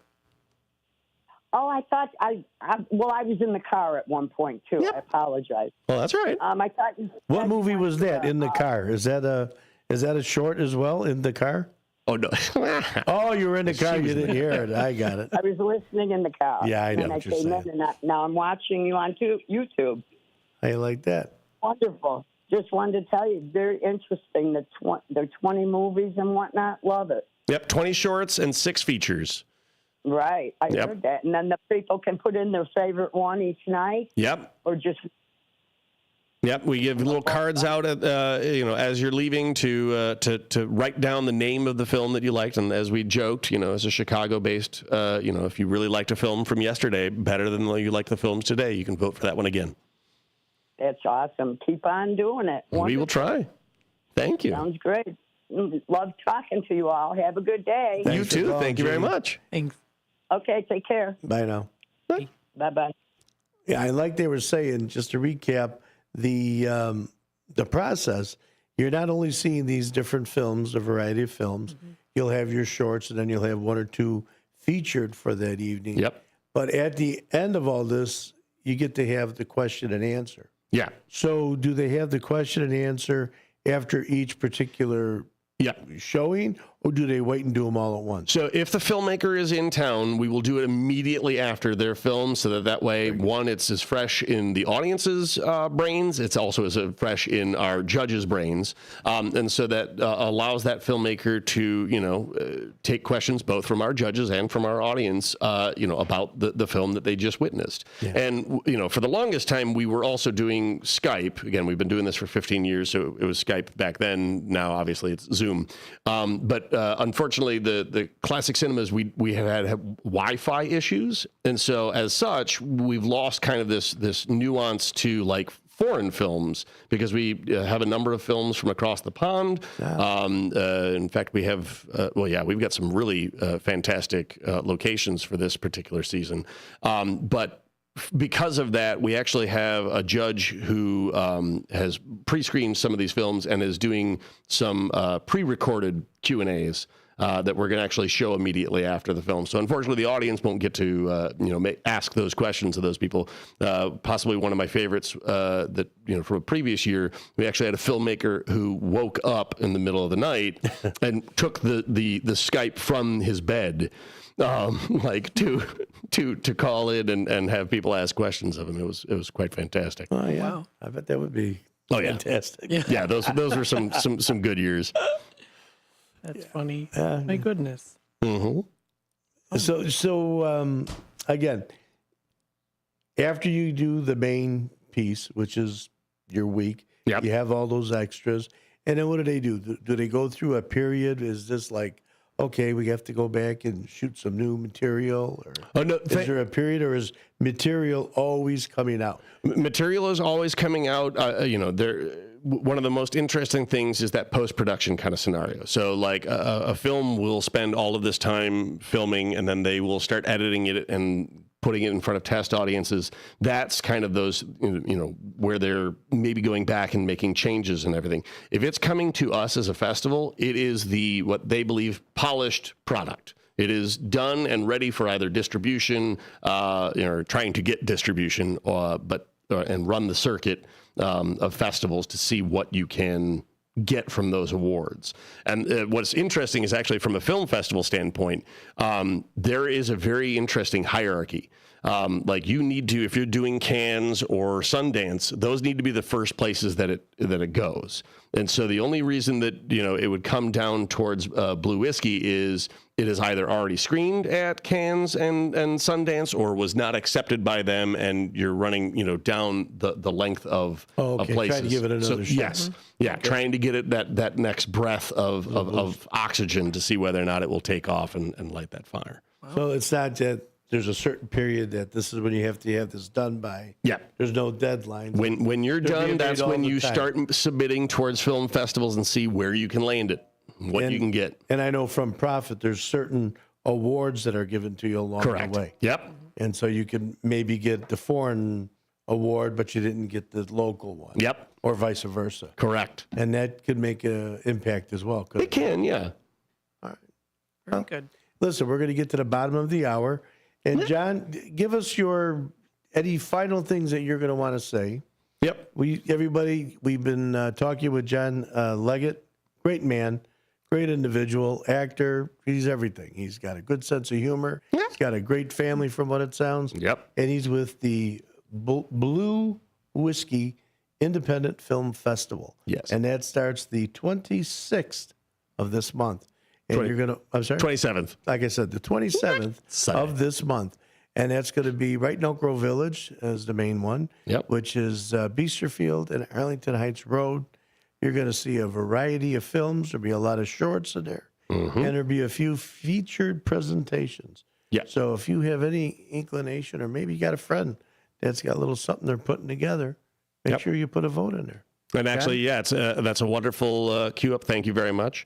If you know somebody who is interested in making films, the best thing for young filmmakers to do is go and see what others are doing, to go experience, especially independent films. And it's the reason that we have a kind of a passion for independent films and why we have a film festival. We want people out here in the burbs to see these films because they're fantastic. And so we hope you come out and check out bwiff.com to see all of the show times and get tickets. So awesome. Thanks for joining us. Thank you for letting me. Fantastic. We really appreciate you coming on in here. And you're welcome here anytime you want to come on in, John. We'd love to have you again. So I accept your terms. And nothing else, give us the results of what happened. I will. In fact, why don't we plan on that? A couple of weeks after the festival, because you'll have that second part. Yep. Come on back, give us a call. You got our numbers. All right. We'd love to have you in. And then we could tell our audience what happened and who didn't win. Yeah. So, maybe even some of the film directors, possibly. Yeah, let's get somebody in there. Too. Yeah. Don't come empty-handed. Bring someone with you. I'll see what I can do. All right. Thank you very much. Thank you. Thank John, you, guys. Thank you for Dean, being here. you. God bless you. Have a happy Easter if you celebrate it. You too. If you don't, it's still Easter for a lot of other people. It is, yeah. I celebrate it, so I wish everybody a happy Easter. Hey, we'll be back right at the bottom of the hour. Thank you. With your 1410 WRMN News Flash, I'm Sean Credan. Brought to you by Prevnar. Elgin's rich history and architectural heritage are being celebrated as 7 residents and organizations receive honors for their contributions to preservation. The Mayor's Awards for Preservation, organized by the Elgin Heritage Commission, recognizing efforts from individuals like Chloe Burkhart for her home restoration and the Community Crisis Center for rehabilitating the historic Franklin School. An opportunity to support animal welfare is underway at Menards in Naperville, where donations for the Naperville Area Humane Society are being collected. Until the end of May, the store at 715 Fort Hill Drive is welcoming contributions of pet essentials like foods, treats, and collars in a dedicated box near the exit. The latest Naperville police report is out, highlighting a series of arrests. On April 12th, a 23-year-old from Chicago faced charges of aggravated unlawful use of a weapon and failure to wear a seatbelt. The following day, a 23-year-old Lyle woman was arrested for disobeying a traffic signal and driving under the influence. With your 1410 WRMN News Flash, I'm Sean Credan. Working as a dedicated Fidelity advisor, I always ask, what's important to you? I'll look at those priorities and goals alongside your full financial picture to build a comprehensive plan designed to help grow and protect your wealth.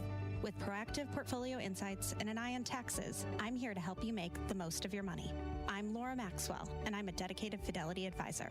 Learn more at fidelity.com/wealth. Investment minimums apply. Fidelity Brokerage Services, LLC, member NYSE, SIPC. Progressive knows when you're on your boat, you're already on vacation. And Vacation You forgets all your worries. Vacation You doesn't even keep track of time and knows that time is a meaningless construct designed to control us, man. But Regular You knows you don't want to be too far out in the water after the sun goes down because Vacation You doesn't know how to navigate in the dark yet. Vacation You and Regular You really need to get on the same page. So bundle your boat with your home or auto policy and earn an automatic discount from Progressive. And spend the savings on the both of you. Progressive Casualty Insurance Company affiliates and other insurers. Not available in all states or situations.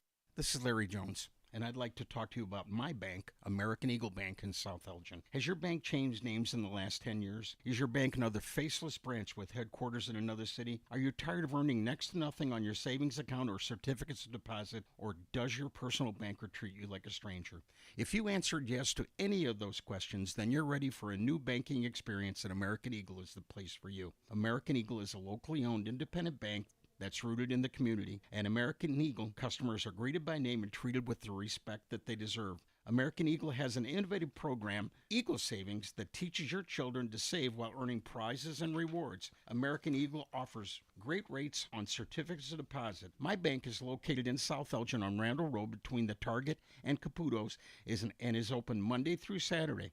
Give them a call at 847-742-7400, and a real person will answer the phone. American Eagle Bank, a place where you matter. This is Sarah Silver with your Fox Valley forecast. This afternoon, scattered showers and thunderstorms after 5 p.m. with cloudy skies and a high near 78. Breezy with gusts reaching 35 miles per hour. Tonight, a chance of showers and thunderstorms before 3 a.m. Cloudy with a low around 48. Tomorrow, mostly cloudy with a high near 55. Currently, it is 71 with light drizzle. I'm Sarah Silver on the Talk of the Town, WRMN. Working as a dedicated Fidelity advisor, I always ask, what's important to you? I'll look at those priorities and goals alongside your full financial picture to build a comprehensive plan designed to help grow and protect your wealth. With proactive portfolio insights and an eye on taxes, I'm here to help you make the most of your money. I'm Laura Maxwell, and I'm a dedicated Fidelity advisor. Learn more at fidelity.com/wealth. Investment minimums apply. Fidelity Brokerage Services, LLC, member NYSE, SIPC.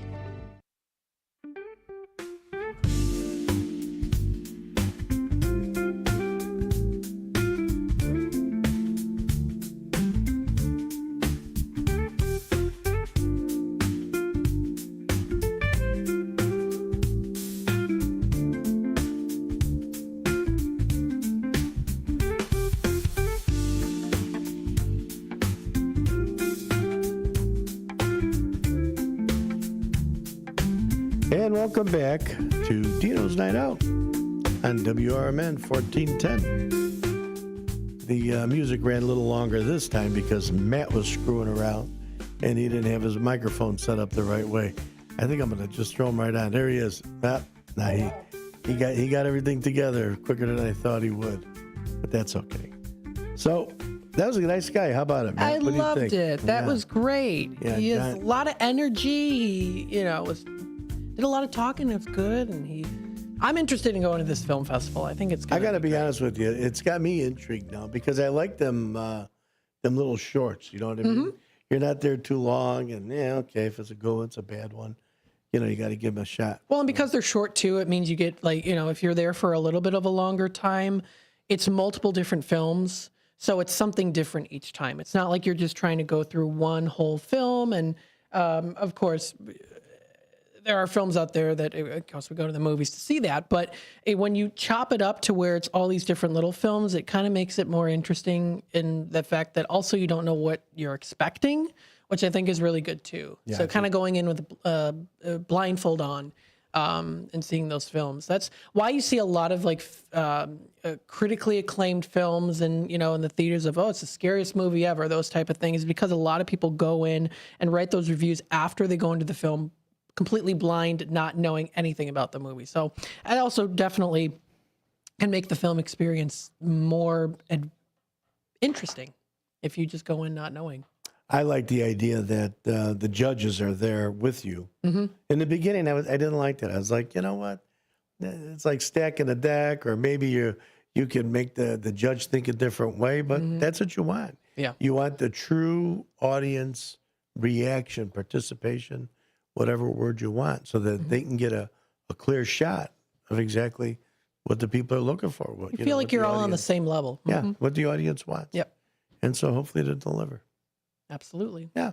So very good. He was definitely it was a good choice. Mm-hmm. Matt picked this gentleman. He says, you know what? I got a great guy. He says, I'm going to put him on. We originally were going to do a little something for the Easter event that's taking place. I had tried to reach out to the different denominations, and I thought, wow, how cool would it be to have all the different, whether you're Protestant, whether you're Catholic, the born again, Jehovah Witness, and we were going to have not so much a discussion, but what Easter meant to them, and what rituals and what style went along with it. So I thought, well, maybe that would be kind of good. So we had a panel started, and then 2 out of the 4 that I had kind of canceled out. And I said, well, I don't think it's proper not to have everybody represented. So then Matt, with his miraculous ways, was able to pull out a show for us today. And we got some good entertainment. We had some good calls come in today. And you guys are always going to get the best here at Dino's Night Out, because I got Matt and Dennis getting me all the stuff I need, all the background. There you go. Thank you, guys. So, hey, you know what? Let's do another thing. Let's talk about what's going on in the Fox River Valley. Our sponsor, Ron Onessi from Arcata Theater, which is Oshos.com. Oshos.com is 105 East Main Street in beautiful downtown St. Charles. So what they got going on over at the Arcata tonight, 8 o'clock show this Friday, is Arrival from Sweden. Basically, it's a ABBA cover band, and they've been selling out venues since 1995 in more than 70 countries. Wow. Not 70 cities, countries. Wow. I thought that was That's impressive. Good friends, the Bronx Wanderers. Great guys. Great group of guys. You're going to love them. They're at 2 o'clock Saturday. And they just, the repertoire, is that the word? Thank you. That of music that they could perform, the range that they have, it's just amazing. It really is. You'll want to check them out. The Bronx Wanderers. And that's 2 p.m. at the Arcata Theater on Saturday. And then the 8 o'clock show is Live Dead and Brothers. That's their name. I didn't pick it. And evidently it's the Grateful Dead cover. And not only just cover, it's comprised of actual and legacy members from the extended Grateful Dead and Allman Brothers families. It's an exceptional ensemble set to revive the timeless magic of the late 1960s and early 1970s. So you're going to like it. Check it out over at the Arcata Theater. Excuse me. At the Comedy Vault, they got Sean Donnelly. And the Comedy Vault is in Batavia, 18 East Wilson Street. And he's not catching a nap, is what it says here, with his bulldog, Rickles. Sean can be found headlining clubs and festivals all over the country. He has appeared on The Late Show with David Letterman, Conan, and NBC's Last Comic Standing. It is a 21 over show, and it's at Batavia, the Comedy Vault. And our friends right over here at the Martini Room, they got Live Music Fridays, and that would be tonight, because tonight's Friday. Yep. And they have Dave Hudson. I've seen most of the other ones. I haven't seen Dave, and that's at 8 p.m. I recommend you get an espresso martini there. Is it pretty good? Oh, they're delicious. Yeah? Yeah, espresso. It's got Yeah. And a martini. Yeah, it's good. With vodka? What's in it? Yeah, with vodka. Gin, because I know they got gin or vodka. Mm-hmm. I'd probably go with the vodka martini. Yeah. That or mint chocolate is good too. And mint, oh yeah. But what did we have when we went to the Bassett, you and I? Wasn't that mint chocolate? Yeah. Yeah, Was that pretty right? good. I thought Yes, you're right. It is. Yeah, that was pretty Irish good when we whiskey. went out to Hampshire. Yeah. Or Irish cream. And then we have a thank you out here that Newman's Corner Pub, our very own Susie C., co-host of the morning show, the WRMN morning show, 6 a.m. to 9 a.m.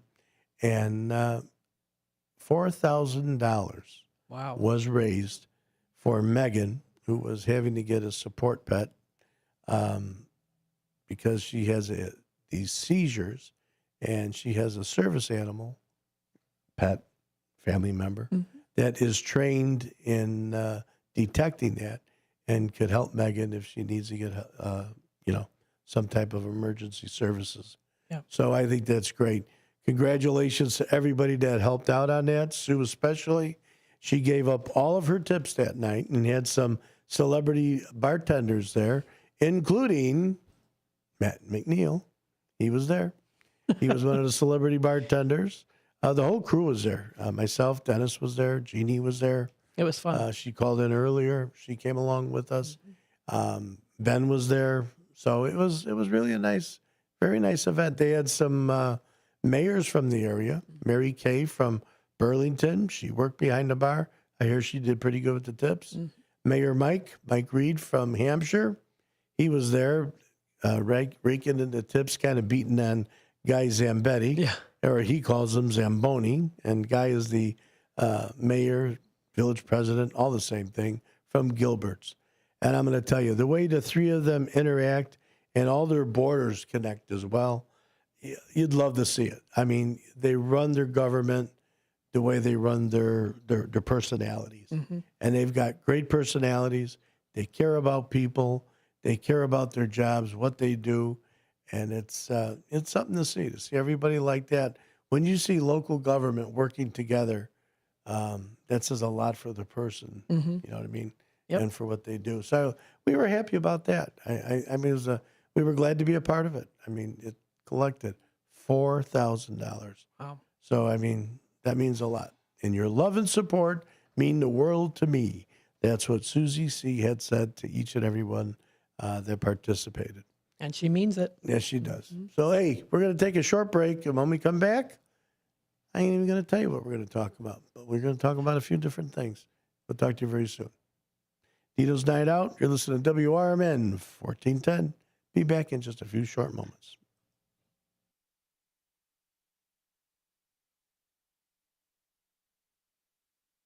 At Britain's Touchless Car Wash, they know life gets busy. That's why they're here 24/7 to keep your car looking spotless, fast, and easy. Their advanced brush-free wash technology delivers a sparkling clean without a single scratch, because they treat your car like it's their own. Here's the best part. Right now, you can get a free car wash just for joining their text club. It's simple. Just text BRITT to 30400, and your first wash is on them. Britain's Touchless Car Wash has two convenient locations, 1923 Larkin Avenue in Elgin and 555 Willow in West Dundee. They're proud to keep your car clean while giving back to our community. Text BRITT to 30400. That's BRITT to 30400. now for your free car wash and see why Britain's touchless car wash is the fast, gentle, and reliable choice. When I was in foster care, I never knew when I would have to move, so I always had my suitcase ready to go. Then one day, I was adopted. My new parents opened their hearts and home to me. My parents cook my favorite breakfast for me every morning. My parents take me on trips I never thought I would go on. They gave me a home and an even better reason to use that suitcase. My parents aren't perfect, but they're perfect for me. Are you looking for a dentist near you? Choose the one with the 5-star Google rating, Bender Dental Care in Elgin. We earned that 5-star rating with our super friendly staff, reasonable rates, and outstanding patient care. Dr. Bender provides full-service family dentistry, including tooth-colored fillings and crowns, and no drill, no shot treatment for small cavities, perfect for kids. Choose Google's 5-star dentist close to home, Bender Dental Care in Elgin. We're here for you. Political party poopers got you down? Shake it off and join me, Dennis Sonar Green, every weekday from 4 to 6 p.m. on WRMN for Apolitical Talk Show, where we cut through the doom and gloom with a focus on America first, constitutional values, and a populist perspective that puts you, the citizen, at the center of the conversation. At WRMN, the talk of the town, we're not afraid to challenge the status quo and bring you the straight talk you need. Whether you're frustrated with the political establishment or looking for a clear, some nonsense analysis, this show has you covered. Tune in. Let's take on the issues together with a fresh, unfiltered approach. Catch us every weekday from 4 to 6 p.m. on WRMN, Apolitical Talk Show. WRMN, the talk of the town.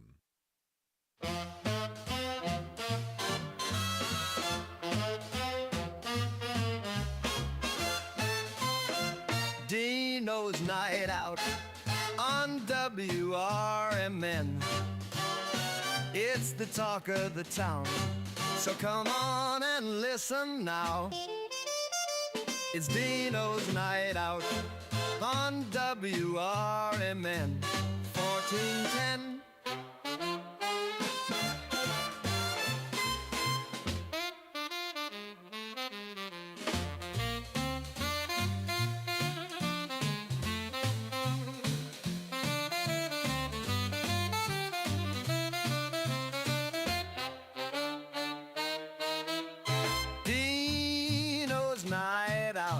On WRMN, it's the talk of the town, so come on and listen now.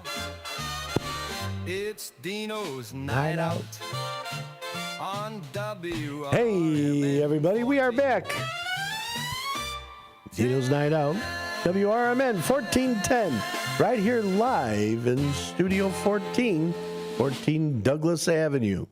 So, you know, I told you we had a little surprise, and I wasn't lying. Our surprise is right here. There he is. Hi, everybody. We got David. We got David Tees with us a little early. How you doing, Dave? Good. How you guys doing today? We're doing wonderful. Very good. What's going on? Not much. Good Friday today. Beautiful weather. It's a great Friday. Can we not have great weather on a beautiful Good Friday? Yeah, is it something? You know what? And you know what? My mom always told me, being Catholic, you know, this was the day he was crucified. She says, you know what? She says, all the time you watch and see, because she equated it somehow to be between 2 and 3 o'clock in the afternoon. I'll be a son of a gun growing up if we didn't have some kind of a storm or rain, and it happened here today again. Mm-hmm. So for those believers out there, okay, whether it's a sign, whether it's a symbol, whatever it is, nothing else, remind me of my mother right then and there. And I love and miss my mom terribly, you know. But, you know, this is that day. This is Good Friday, you know, for he paid the ransom, as they say. So now, you know, being Catholic, you sit there and you make a mistake and say, oh, geez, I'm really sorry about that. You know, you ask for forgiveness and anything is possible. And I think this is a good time, too. You know, you got that enemy out there. You got someone. We just got done with a political fight, you know, between Democrats and Republicans and local events and stuff like that. You know what? Is it really worth all of that? now's a good time for forgiveness. You don't have to agree on all the events, but you know what? It's a good time to forgive and let's start over. You know, a lot of people, if you weren't seeing eye to eye on something, you know what? Let's make today that day. What do you think of that? Yeah, I think it's a great day. Is that a little bit too spiritual for you guys? No, actually, this Sunday I'm going to my mom's house. We're going to have ham and mashed potatoes and corn and watch the kids chase for Easter eggs and enjoy family time on Easter Sunday. Excellent. Yeah, it's going to be a good weekend. What about you? Matt, what are you We doing? are making a ham on Sunday. It should be very nice. And tonight we're actually going to be coloring eggs. It's been a while since we colored eggs, so I said, hey, why not color some eggs? Bring back the childhood memories. I mean, you know, color the eggs while you can. Well, at my house, guess what? I am the ham. Whoa. Yeah, you like that one. That's pretty good. He takes a shot. Yeah, that's okay. I'll take it.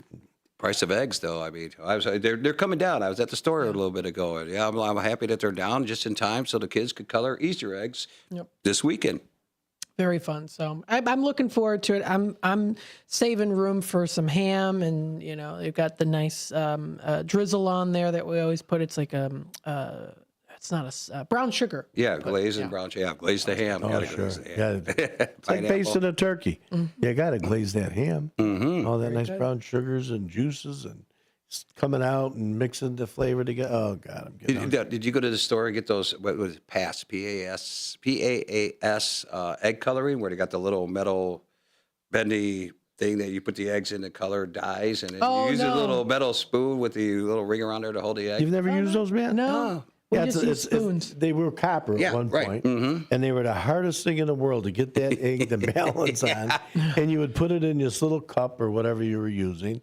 And a lot of times you want to get that two-tone, so you'd sit there and hold it. You got the shakes or whatever, and you're trying to keep it halfway on the one.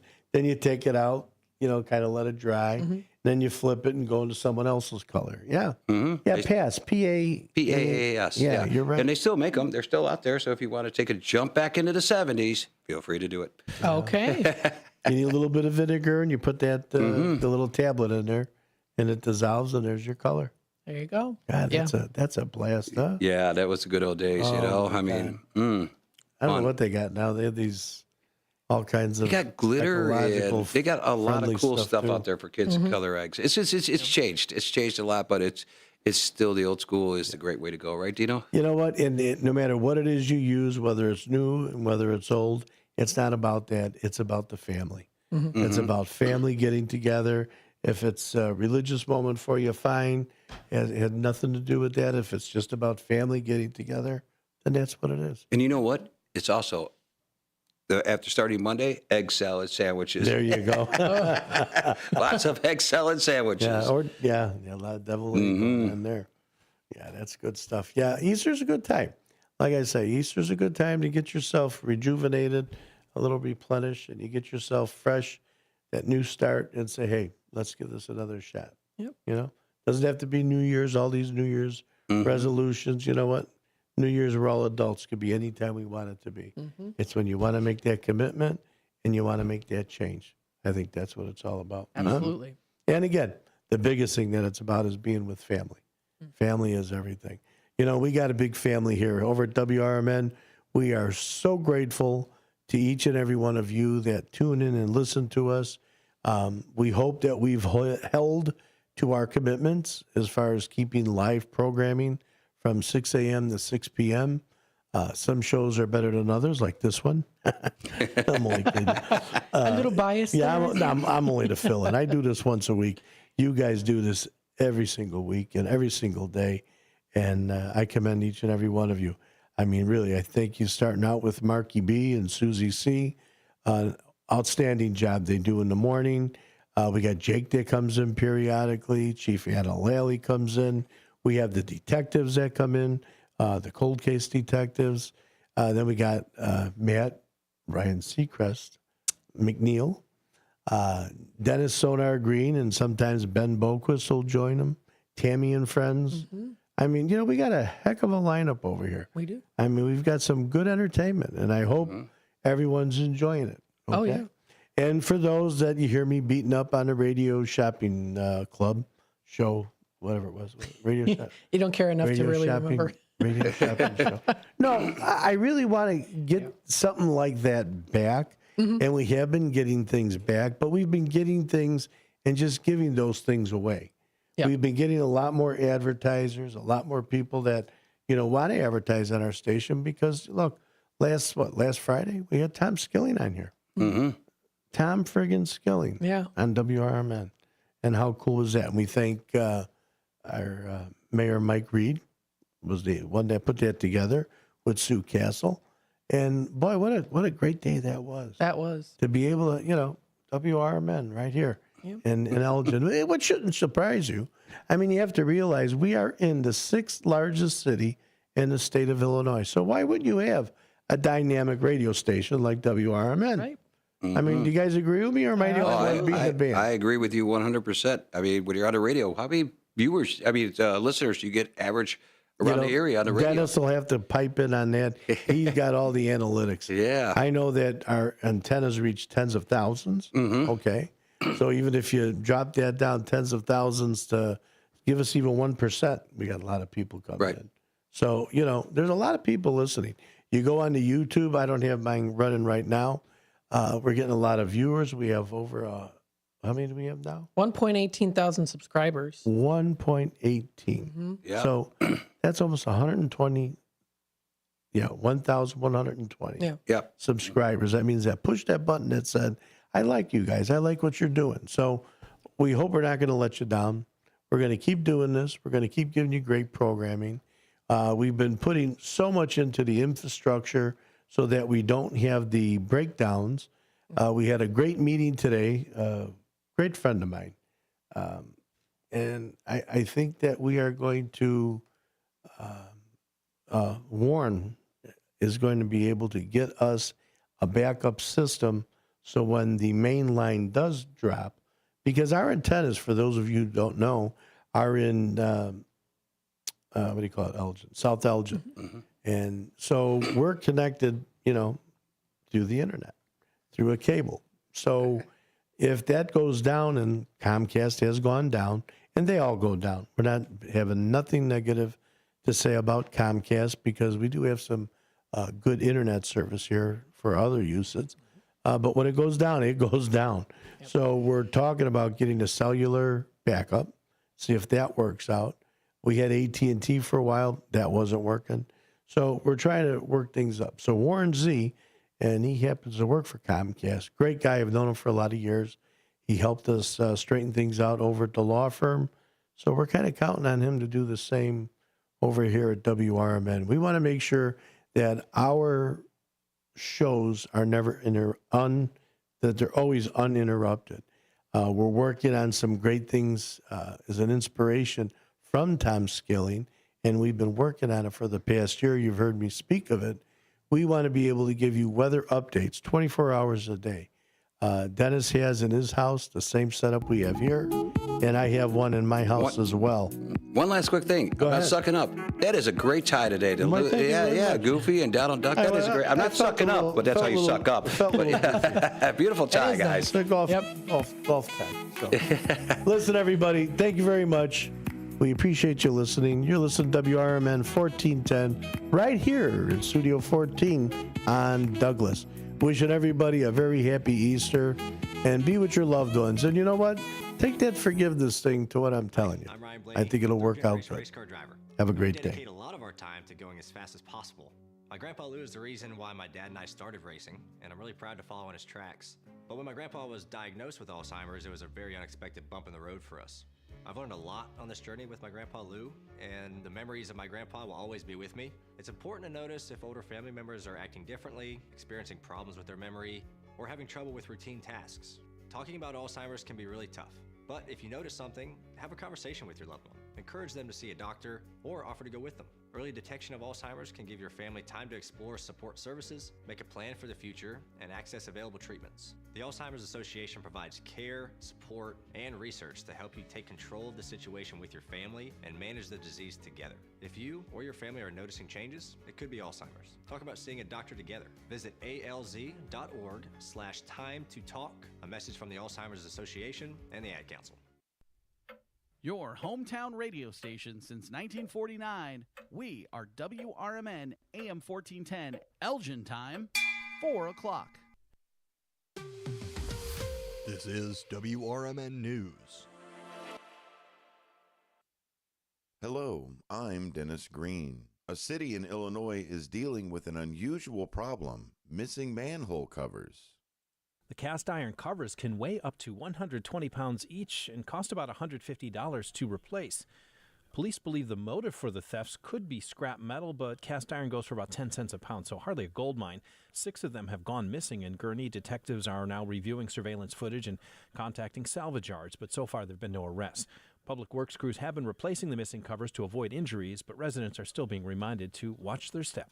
That's News Nation's Bob Kessler. Many states around the country are looking at new ideas to close budget shortfalls. News Nation's Sylvia Snowden says the state of Indiana has looked into sin taxes. Indiana officials say everything is on the table to close an anticipated $2 billion shortfall projected for the next budget cycle. To help close the gap, some officials want to raise the rate of sin taxes by tacking new fees on popular items like cigarettes, alcohol, and gambling. The multiple measures to increase taxes on those items failed after other officials expressed concerns that the taxes would unfairly target low and middle income families and that legislators hadn't done enough to trim the budget before turning to new taxes. In addition to budget cuts, some states are looking at legalizing marijuana or new income taxes as other ways to plug budget gaps. For WRMN News, I'm Dennis Green. Don't forget to listen to the WRMN Morning Show every Monday through Friday starting at 6. WRMN News, produced in Studio 14 by the River Media Network.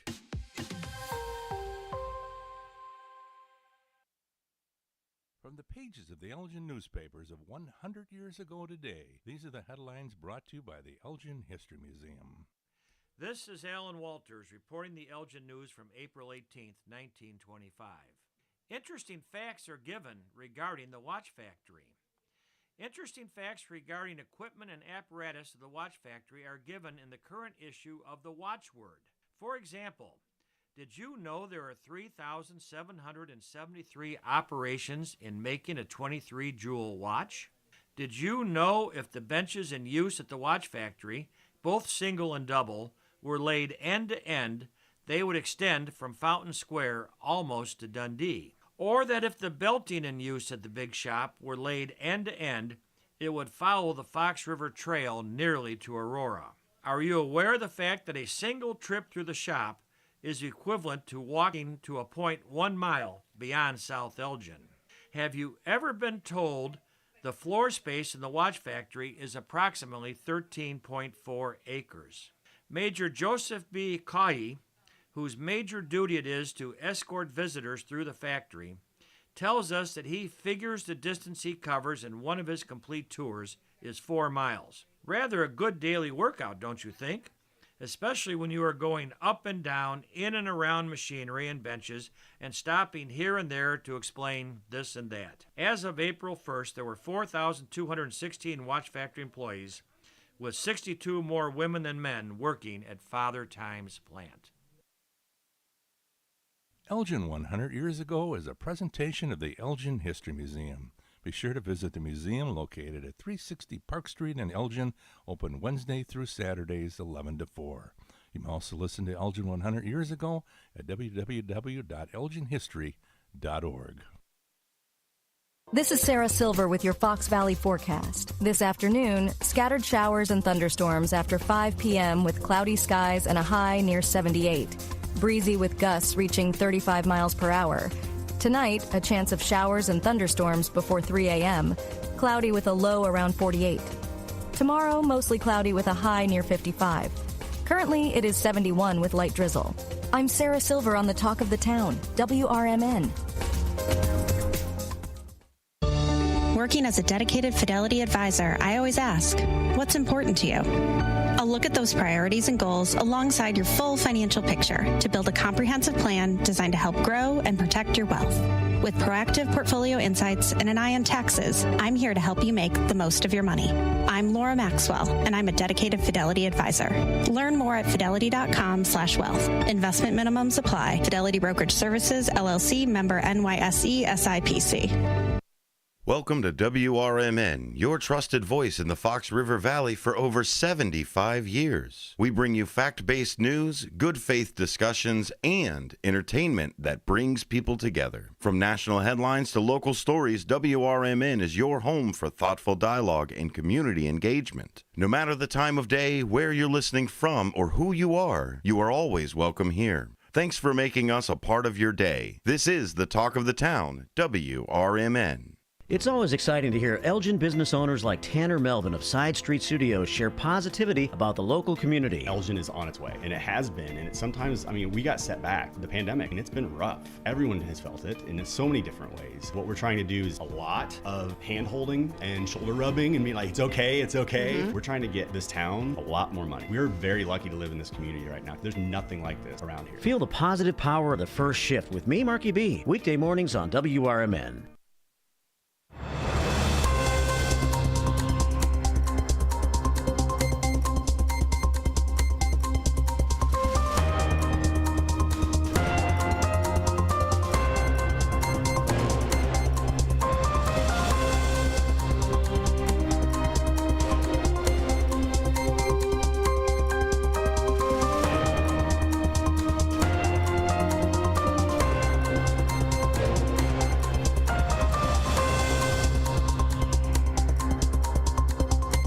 Hello, my fellow Americans, and good day to our friends around the world. It is, of course, Free Speech Friday on Apolitical Talk Show. We're broadcasting live from Studio 14. Who are the we're?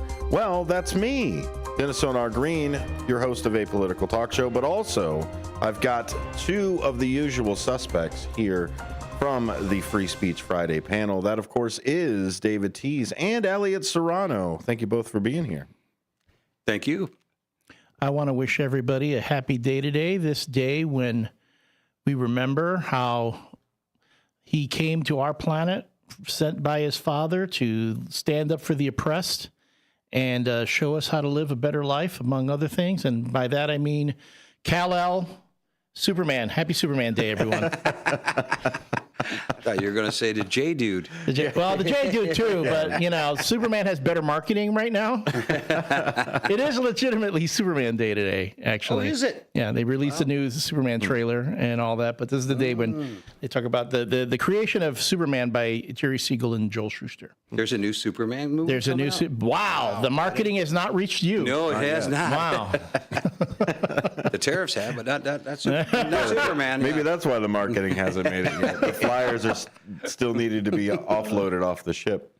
Thank you very much for being here. Thanks for being a part of the show. This is, of course, Free Speech Friday. And what we're going to do today is we are going to open up the phone lines for the entire time because there is a White Sox game that's going to be cutting into the show here. So what we're going to do is, I don't know if you guys know this, but sometimes you can get sucked into group chats. It happened in the news. You can just all of a sudden just be minding your own business and just get sucked into group chats. So also with that is, and Elliot, you know this more than anybody else, you can also be sucked into random wormholes too. Yep. And so when you combine these two things together, the space-time continuum can get you sucked into time-traveling group chats. And so I was sucked into a group chat of 5 of the founding fathers. That's a good one. I got pulled into this group chat here, and I asked them, it was one of the first things I asked them. I was like, look, of all the news that's happening right now, what are your biggest concerns? So of what I call them the founding 5, I guess I get to be the 6th person that just hangs out, the fly on the wall. You're like the 6th Beatle. Exactly. Yeah, Yoko, I guess. Oh, I don't want to break up this party. But I did get just sucked into this random thing. Just as likely as it is to just randomly be sucked into a group chat, the same thing you can randomly be sucked into wormholes. Or maybe it was intentional, but they didn't want to tell you it was. Oh, that's true. Or they were intending to put somebody else in. Yeah. And it wasn't me. But I have George Washington, Thomas Jefferson, James Madison, Alexander Hamilton, and Benjamin Franklin all in this group chat. And I asked them, I said, what would be the most important current news that each of you would be most concerned about? And so they gave me some things that the panel's going to talk about, just in a large type of thing. We've to stay away from the divisiveness, we've kind of had to take a really, really large step back, because it feels like if you criticize one group, you automatically support the other. And so you have to kind of play this balancing game in the media. So I was like, you know what? Who can we all agree on? Well, the founding fathers. So let's go that direction. So let's do it again. And this is what George Washington says. And this is also why we're opening up the phone lines, so that people can get into this group chat with me. I hope we can continue to do some more. But George Washington said, the spirit of the party is truly their worst enemy. And that's what George Washington came up with. He said, the most pressing matter in my judgment would be the growing spirit of factionalism and political polarization that tears at the seams of national unity. I warned in my farewell address against the baneful effects of partnership, which inflames animosities, fosters deposition, and distracts from the common good. When the people lose sight of their shared identity as Americans, the republic is imperiled. I would urge a renewed devotion to civic virtue and national cohesion and principled leadership above party. By the way, warning, they are all this grandiloquent. They all does Hamilton rhyme though in his? No, I don't think so. Like, does he drop a beat? You know, no, but like true to fashion, he does care about the debt. But George Washington. That's something new. Again, yeah, exactly. In his farewell address, he did warn us that political parties would draw lines in sands, would get to this point where we have to wear jerseys. Is the most recent turmoil, both from what's happening in the administration now and even the supposed counter to what's supposed to be happening in there, are people starting to take off these jerseys, and are we becoming more independent because people are digging too much into their parties? Well, first of all, if the independent party is growing, there is a lot more people. I think people are to a point where they want to see the candidates. They want to see what they have to bring to the table. So a lot of these people are waiting until they get their idea, their candidate, who they want to pick, and they want to be the swing vote as to decide which way to go. I'm seeing a big, huge increase in independents, more than ever I've seen in the last probably about 10 years. Should people start campaigning now as independents and just start, because if you remove yourself from the party, you have to get some sort of momentum, and you can't wait, I don't know, 6 months, maybe 8 months before you need to actually have the election. Well, what's sad is no, because if you're running on an independent ticket, how are you going to get the funds? How are you going to get, the Democrats will donate to the Democrat that they want, and same thing with the Republicans. So as an independent, it's a little bit tougher to get some help from either or of the parties. So you need money to run, to get your flyers and your signs and all that stuff. So, but you could be a great candidate and just run on what you got in your pocket. It's been done by a truck driver, right? Yeah.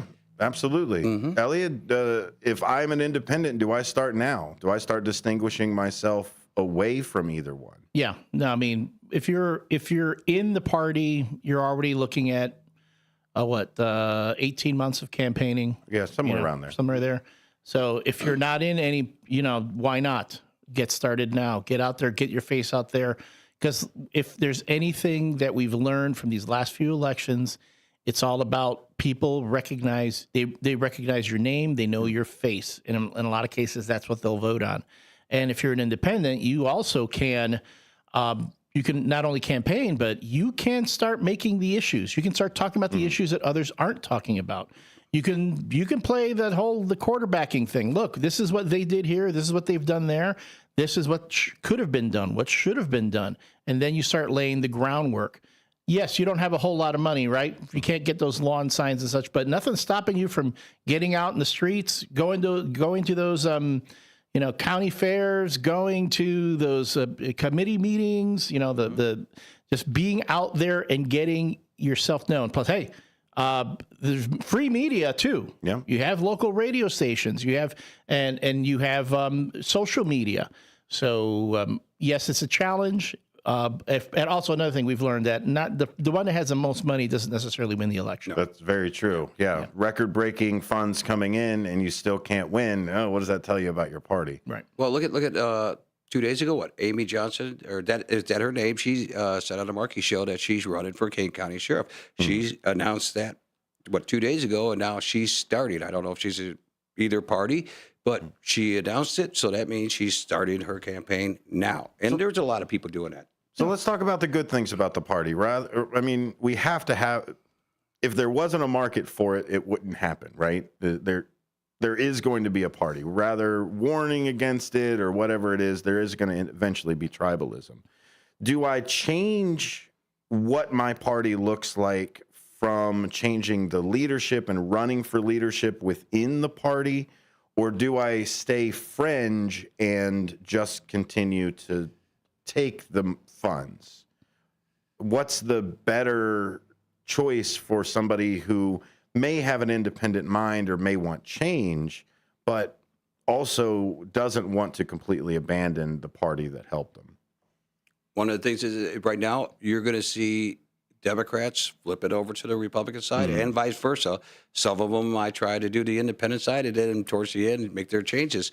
You're going to see a lot of flip-flopping going on here within probably the first 6 months of all this before we establish who's who and where they're coming from and where they're going. Does the election just leave a hole in everything that we just got to cool down before we even try to figure out who's running for anything in party language? I think not necessarily, because this last election is a case study for looking at how the electorate reacted and who the message reached. So what did we learn from this last election?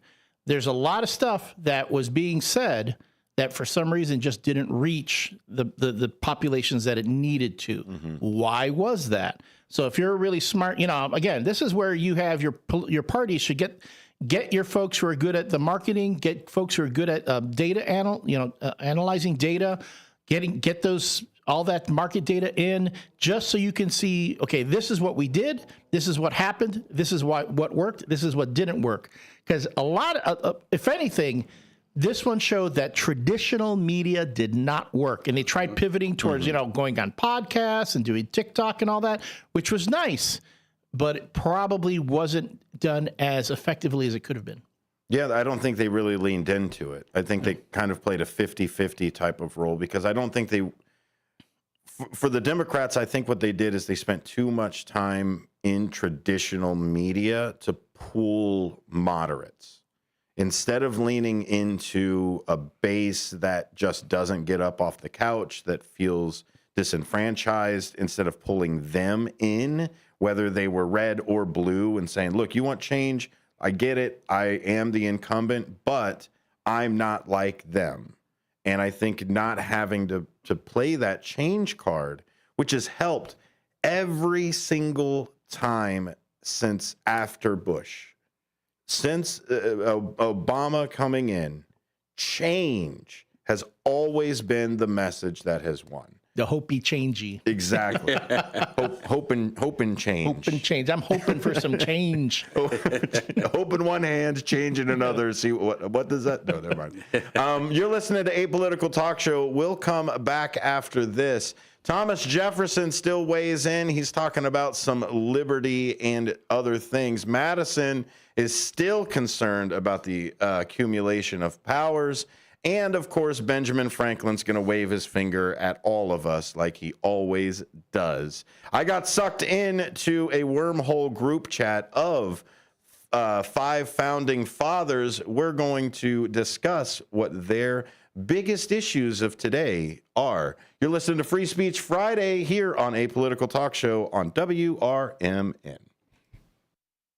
Diabetes keeping you from enjoying life's special moments? At US Med, we understand the challenges you face, and we're here to help. With US Med, I can finally manage my diabetes without it managing me. US Med offers a wide range of services to simplify your diabetes care. Personalized care plans, convenient access to cutting-edge diabetes tech, and knowledgeable support. Plus, we'll check your insurance so your diabetes care may be covered at little or no cost to you. With US Med, I feel confident and control of my diabetes. I can finally live my life to the fullest. Don't let diabetes hold you back. Choose US Med and experience better birthdays, better adventures, better anniversaries, and better everything. Call now. US Med. Better service, better care. 800-785-1673. 800-785-1673. 800-785-1673. That's 800-785-1673.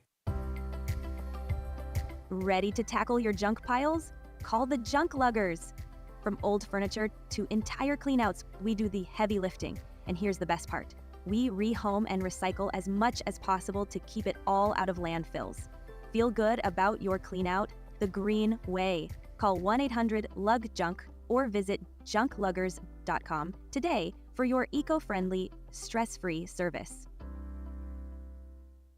Hi, this is Sue with Newman's Corner Pub in Hampshire, Illinois. Are you looking for the perfect hangout spot? Swing by Newman's Corner Pub right at the corner of 72 and State Street in Hampshire. Enjoy fantastic drinks, live music, and a fun crowd that makes every visit special. Test your luck with our hot slots and our Queen of Hearts drawing every Saturday at 3 p.m. Challenge your friends to darts or pool while you're here. Newman's Corner Pub, where every day feels like a weekend. Visit us at Route 72 and State Street in Hampshire. That's Newman's Corner Pub, your new favorite spot. This is the Chef of Love, Chef Jannard, TV host and restaurateur. My grandparents harvested their land to sell food and share this overflowing bounty with our community. Grandma said, for every yam we pick, we give one away. In the world they cultivated, I love preparing and eating dinner with my family on Sundays. When our resources changed, food assistance programs sustained us. They gave me fuel to start my first culinary business at 16 years old, and inspiration to donate the extra food in my community. Through my life, I've developed an appetite to work with others to ensure everyone has access to the nutritious food we need to thrive. Together, we can help end hunger. Come on, join the movement with Feeding America by volunteering, donating, and advocating. Learn more at feedingamerica.org/act now. Brought to you by Feeding America and the Ad Council.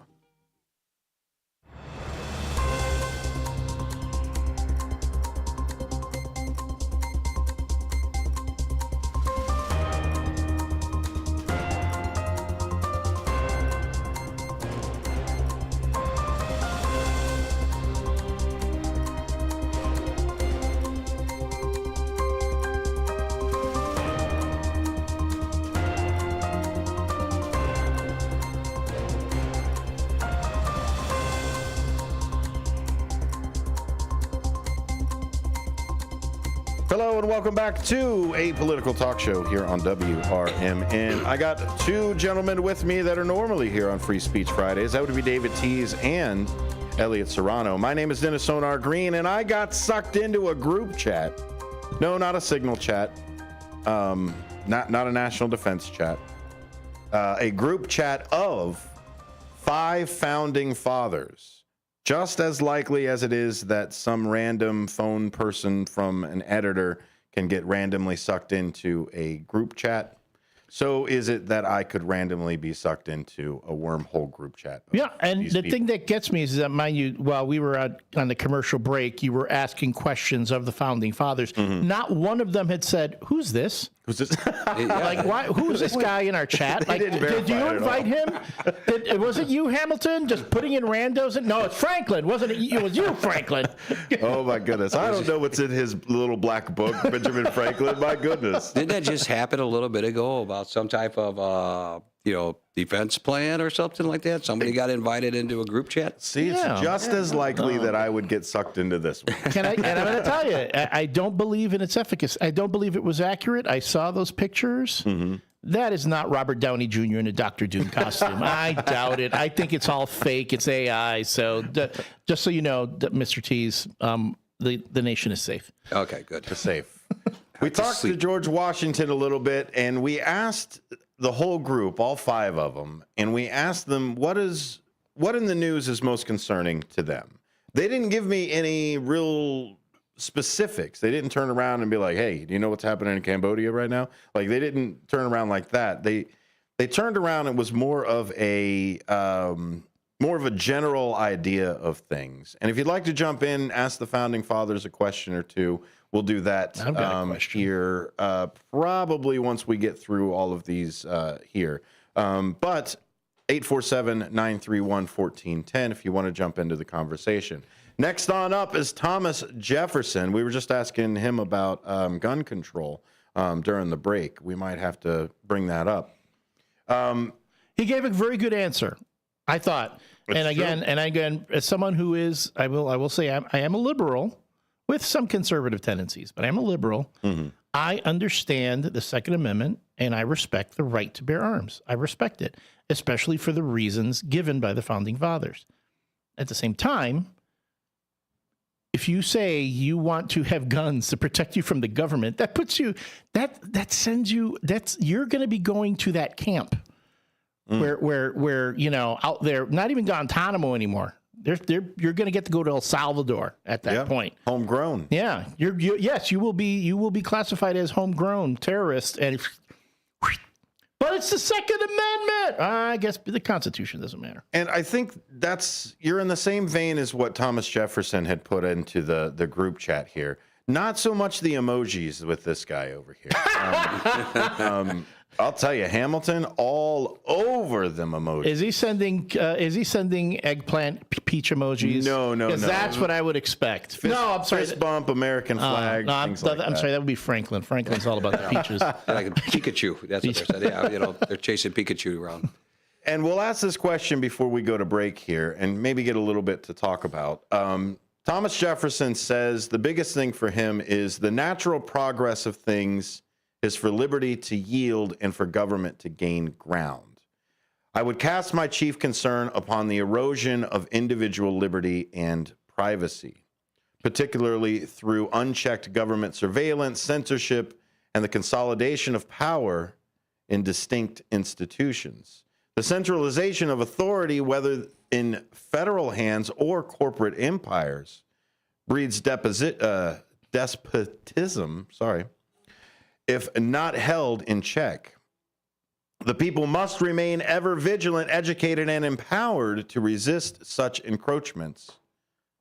A republic relies on the informed yeoman, not the obedient subject. Do you guys agree with that? I guess to your concern as well of keeping that surveillance and the general authority. Jefferson's one of those people that's in a lot of his writing is, you know what, we sometimes we got to remind the government who's in charge. Yeah, I mean, let's be honest though here with times these days. Okay, I've done. I don't want to go too far off, but let me use a personal example from my personal experience about dealing with the surveillance system, the surveillance government. I used to do a lot of work in more of the economically depressed areas. Places where, yes, crime was higher, and I would go to these CAPS meetings with the police, and you go to some areas in the city of Chicago, and the people are at the CAPS meetings are going, "Why do we have those police cameras there?" And then you go to other areas, and you'll have some say, "Why aren't there more of these cameras there?"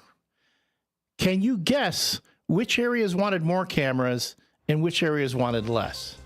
The lower income. the ones who wanted more cameras. They needed it. They're like, look, this stuff is going on here, and we need to know that the police can see what's going on.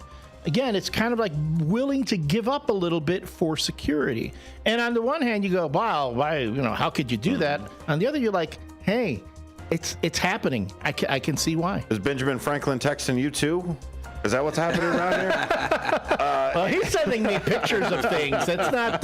I can't talk about it on air.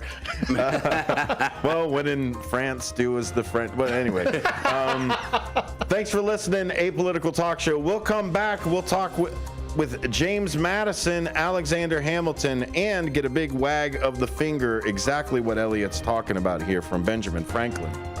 Stick around. Apolitical Talk Show. Free Speech Friday on WRMN.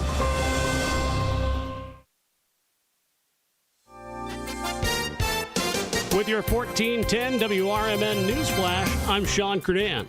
Brought to you by Prevnar. Naperville is celebrating Beth Ward as the 2025 Telecommunicator of the Year during the National Public Safety Telecommunicators Week. According to the Naperville Police Department, Beth, who has dedicated nearly 4 years to serving the community, stands out not just as a telecommunicator, but as the lead telecommunicator and tactical dispatcher.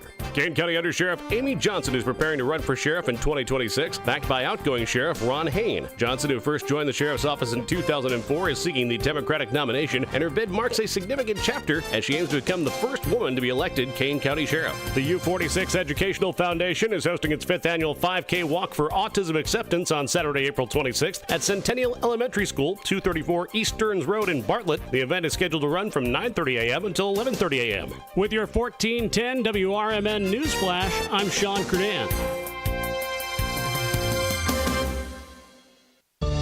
Working as a dedicated Fidelity advisor, I always ask, what's important to you?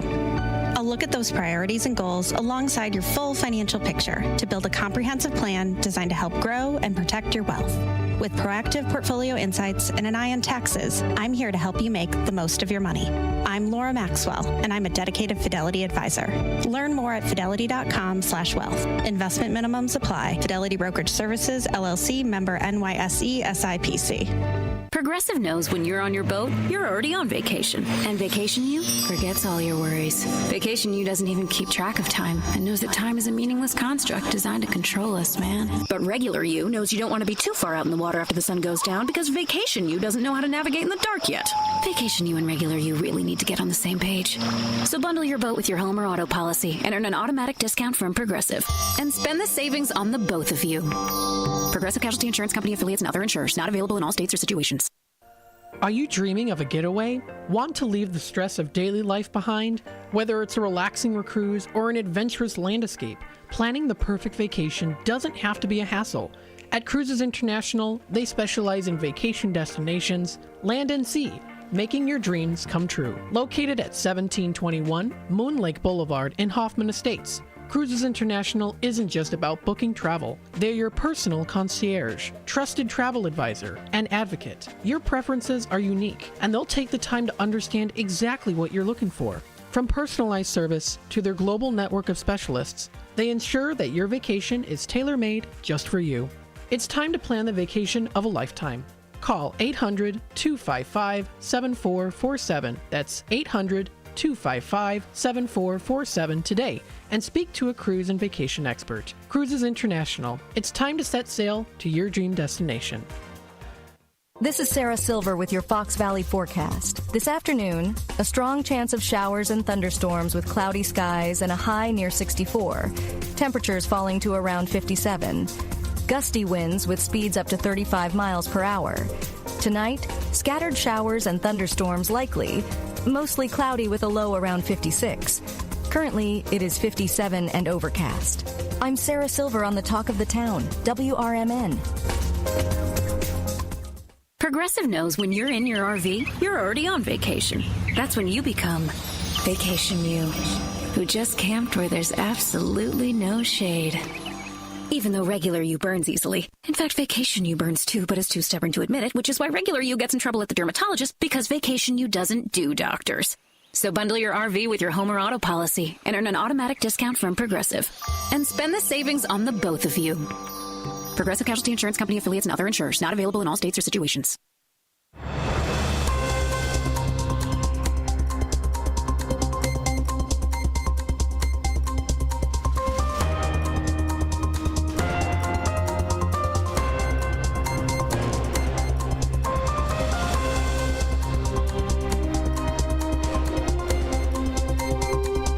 Speech Friday here on WRMN. You can check out the Apolitical Talk Show podcast. I guess the Apolitical Talk podcast?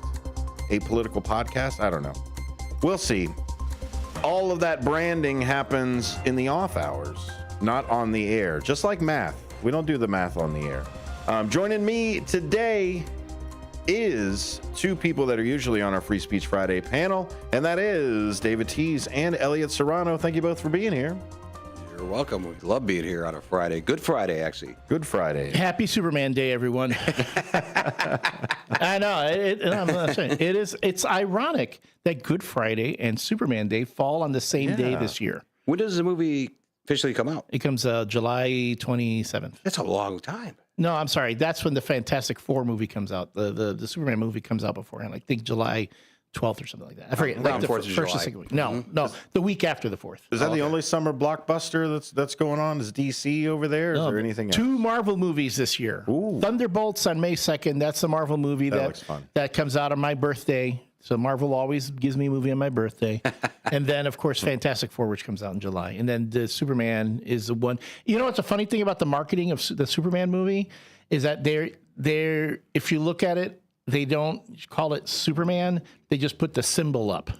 So it's like I say, it's like when Prince. Remember when Prince dropped himself, calling himself Prince? He just put up that that male female combination symbol. Mm-hmm. It's like that. Looks like a pirate's sword.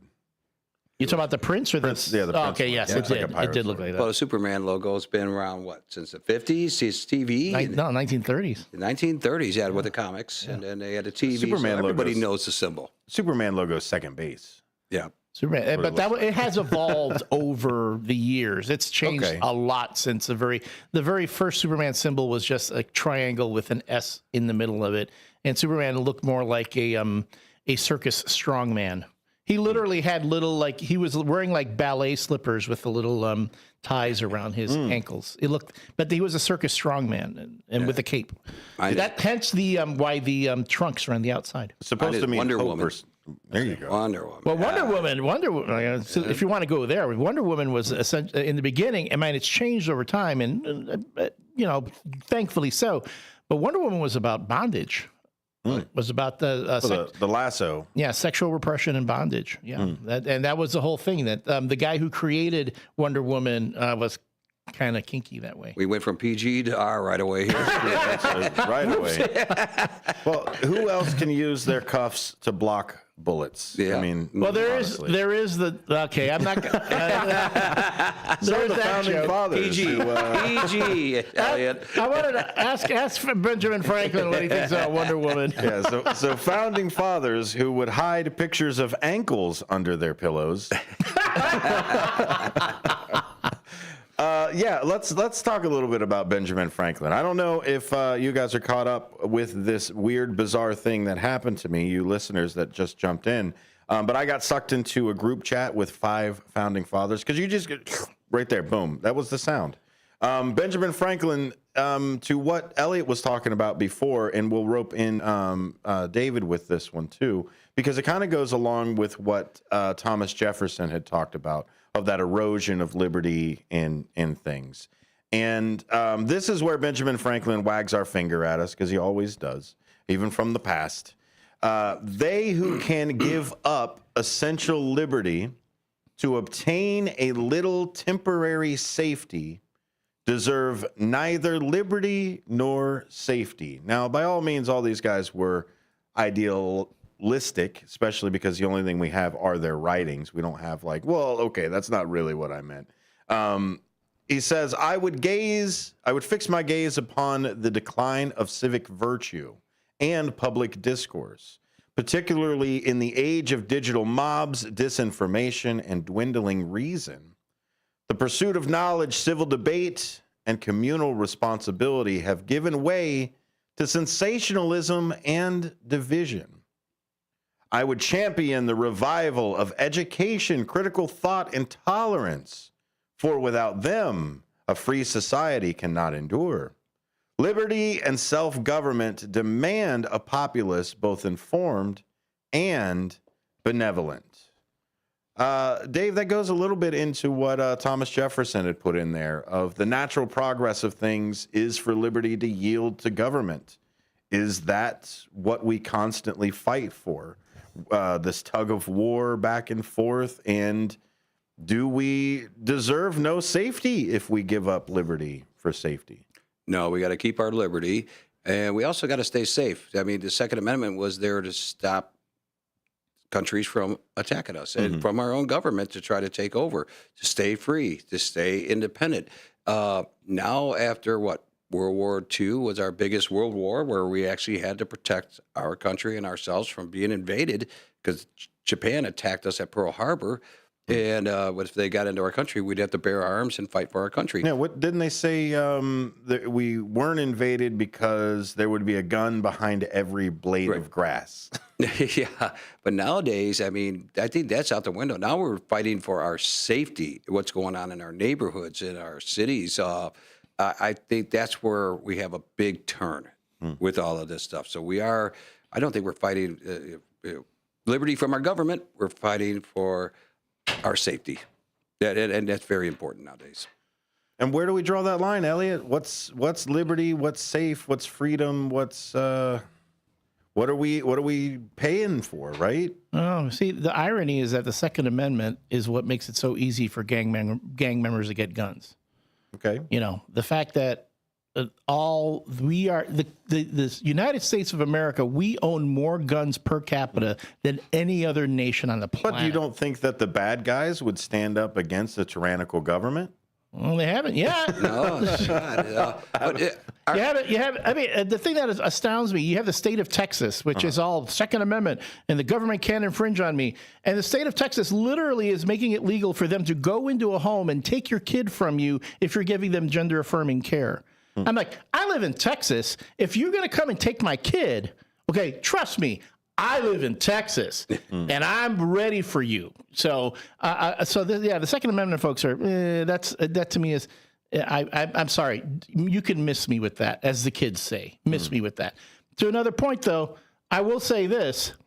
Benjamin Franklin and the Founding Fathers, I think they speak from a place of privilege, because outside of having, King George sent his guys over there to hang them, beyond that, they didn't have to worry about security. They were all men. They were very affluent. These guys had slaves. Yeah. All right?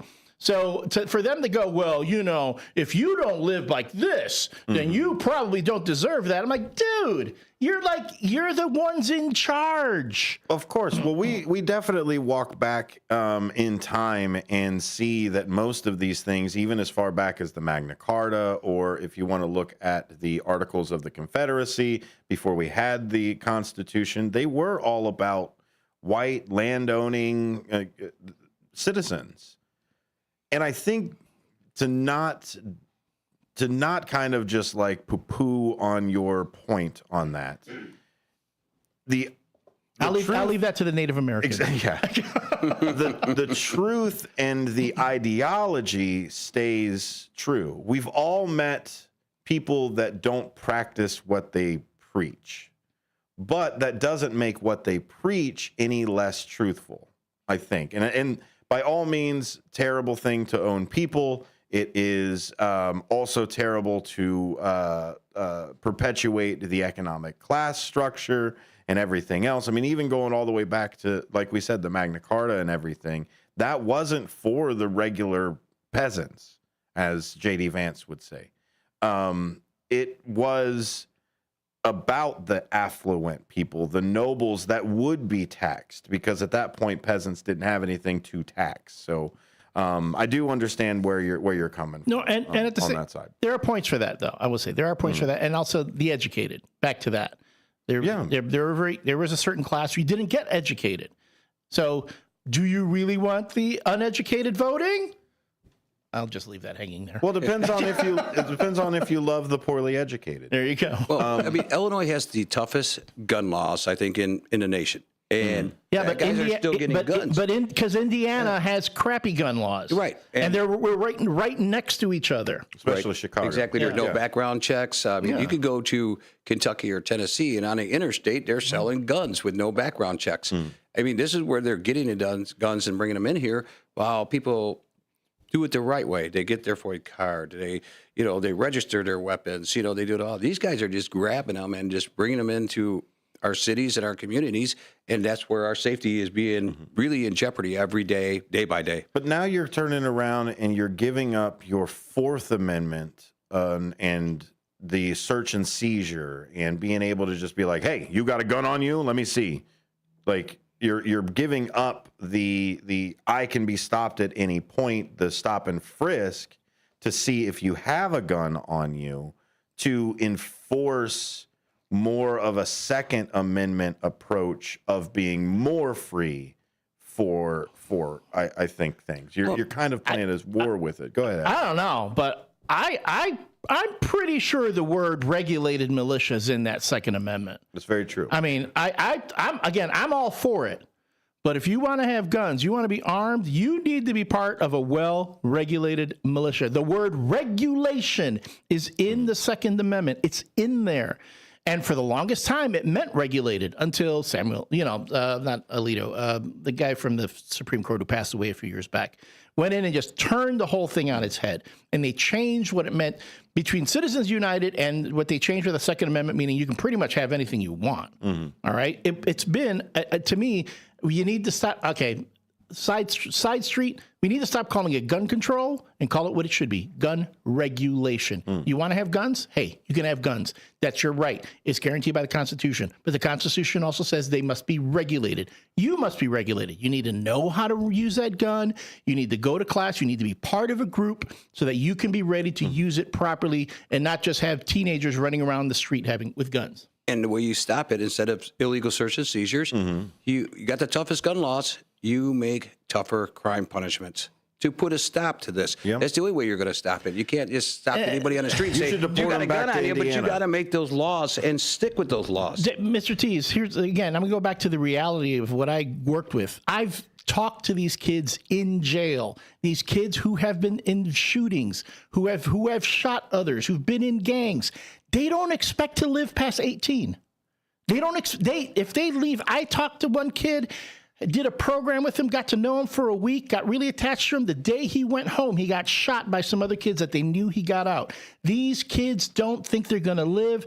Tougher laws mean bupkis to them because you can say you're going to get the electric chair. They don't care. They don't expect to live past that point. So this whole thing about tougher gun laws, I'm sorry, the tougher laws doesn't work. You need to give these kids opportunities. They need economic development. They need a chance to make something of their lives other than the quick fix, which is running with a gang. Yeah, I could see that too. We've got plenty of things to discuss. I'm sorry, I don't mean to be strident about that. I mean, it's a good point. I mean, that you're right. I mean, that's something I don't think about. And you're right, 100%. And I respect you, so I'm sorry. I didn't mean to come I get it. that. Yeah. No. Okay. No, I appreciate the back and forth. This is what it's all about, is exchanging of ideas. To say, look, no, this is the experience that I have, or, well, I'll tell you what, this is the one I have. And the only way to get there is exactly what the Founding Fathers wanted us to do, is to come from it from Americans. How do we fix it as Americans? Not this is what the party told me to say, or this is the script that I got from somewhere else.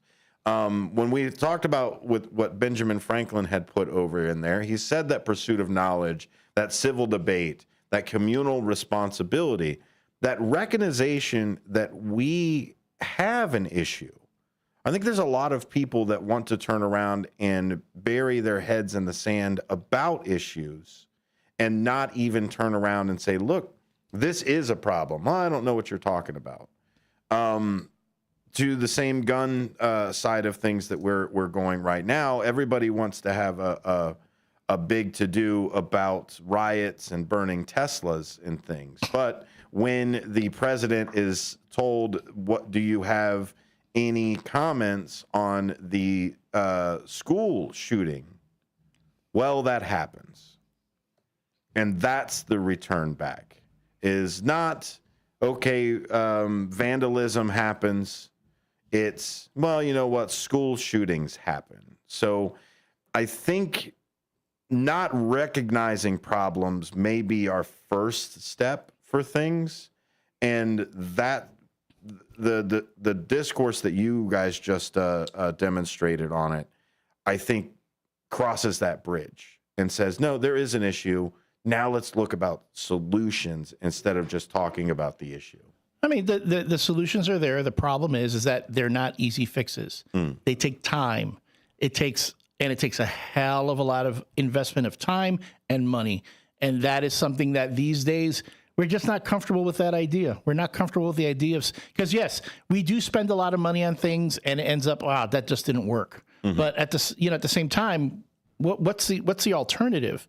Again, economic investment in communities. Not only does it take money, it takes time. You can't, build up a community in 2-3 years. We're talking, it takes 10 years, 15 years. And cooperation too. And I think that's what James Madison, who brought up this in the chat today, James Madison said, I think this brings it up too. The accumulation of all powers, legislative, executive, and judiciary in the same hands may justly be pronounced as the very definition of tyranny. And I think what he's trying to get at here is it takes time to do things. And so what our government is trying to do is consolidate the power into one brain trust or one single thing. And then now we can get things fast and get things quickly. And even if we're not debating about the problems, somebody's got their hands in the pie. And so James Madison goes on and says, my gravest concern lies in the diminishing balance among the branches of government, especially where the executive wields power unchecked and where the judiciary becomes polarized. The structure of our Constitution is designed precisely to thwart such concentrations of authority. Moreover, I would find troubling the growing influence of factions, now manifested in powerful lobbies and media, that undermine the deliberative process of the Republican governance. Remedy lies in the return to constitutional principles and public accountability. Do we have enough of public accountability? Do we have enough yet? Can we get some of those? Yeah, we should get some more of those. Here's the thing. It's very easy to be very cynical of government, and I'm in my cynical phase. Although, can I tell you something though? When I sit with you and I sit with all the people here in Elgin, and they talk about local government, it kind of like revives my faith in people and in government. Okay, for that, so I have to say that. And I want to believe that government can be great. Even to the point where so I've been making jokes about Superman, right? Superman is like all powerful. And people don't understand, how can Lex Luthor hate him so much? How? But then you sit there, you go, Superman is like that unchecked government, and Lex Luthor's like, no, there needs to be some sort of check on you. You can't have all the power. But the rest of us go, but Superman is good. He's doing everything for the good of everyone. So why would you have a problem with that? So then I go to myself, I wouldn't have so much of a problem with an executive office that had that much power if I knew they were using it for the good of the people. And that's where you jump into the fascist paradox at that point. Exactly. Is the society will bend toward fascism. I mean, we all like a good, strong man, strong leader, whatever you want to do with it. But they have to be efficient, Dave. That is the trade-off, is the people, regardless of if you're looking at North Korea or Russia or China or any of the El Salvador, right? They've been in the news a lot for some reason. Efficiency, real get it done, real lower prices. Okay, you want all wielding power? Cool, I want my ice cream Fridays. You at least have to give it in the beginning. Yeah, and if Superman won the presidential election here and he'd have the borders closed, he'd have the wall built in 1 hour, and he would deport all the illegals in like 30 minutes. But Superman himself is an illegal alien. Why would he deport anyone? He would fix the world in seconds, and everything would be all done, and we'll all be eating ice cream and making tons and dozens of eggs because the prices are lower now. Well, I mean, that's I guess the point I think that you're trying to make, Elliot, is that if you do have unwielding power, then do it for the good. But here's the issue. It's only Superman that gets to define what is good. Yeah. And it's the ideal, correct? Mm-hmm. It is the ideal. So to that point, even, but the founding fathers did have that in mind. It's not unchecked, but the executive branch is what provides the leadership. And the executive branch figures out, okay, this is the direction we're going to go in. And it's the executive branch's job to go to the House of Representatives and the Senate and say, okay, this is what I want to do. And let's all work together in this. Okay. And then if he can get them to agree with him, fine. And then you have the courts going, whoa, both of you agree on this. But guess what? Even though you two agree on this, you really can't do that. So that, again, the checks and the balances. But as a meme that's going around right now is they're eating the checks. They're eating the balances. And it's like, what? In Springfield. Dave, before we go into the next hour, I want to talk a little bit about the city of Elgin. The city of Elgin is comprised of the city council. Then we have a mayor, and then we have a city manager, right? Manager, then mayor. Yeah. So the city council makes a decision, and the mayor turns around and says, I like what you guys did here, but I don't like that. I'm the guy who has to do this. I'm the guy who has to put this together. Now, there are ways that the mayor could turn back and say, well, look, guys, I can't really pull this. This isn't feasible. This and this are doing it. But what if the mayor decided, I'm not going to do that. I'm not going to appease. I'm not going to follow the channels. I'm not going to do it. I'm just not going to do it. This is where I think we're running into right now, is the executive branch was told to do something and went, No, I ain't gonna do it. Not gonna do it. And so that's where I want to kind of bring it down to that smaller part. What would happen here locally if the mayor and the city manager decided that they didn't want to do what the city council said? Oh, yeah, there would be a screaming match in there. I mean, it's all about, basically the bottom line, if the mayor doesn't like it and it's on the agenda and it gets voted on, he can't veto it. You know, you can't say, oh, no, it's my way or no way.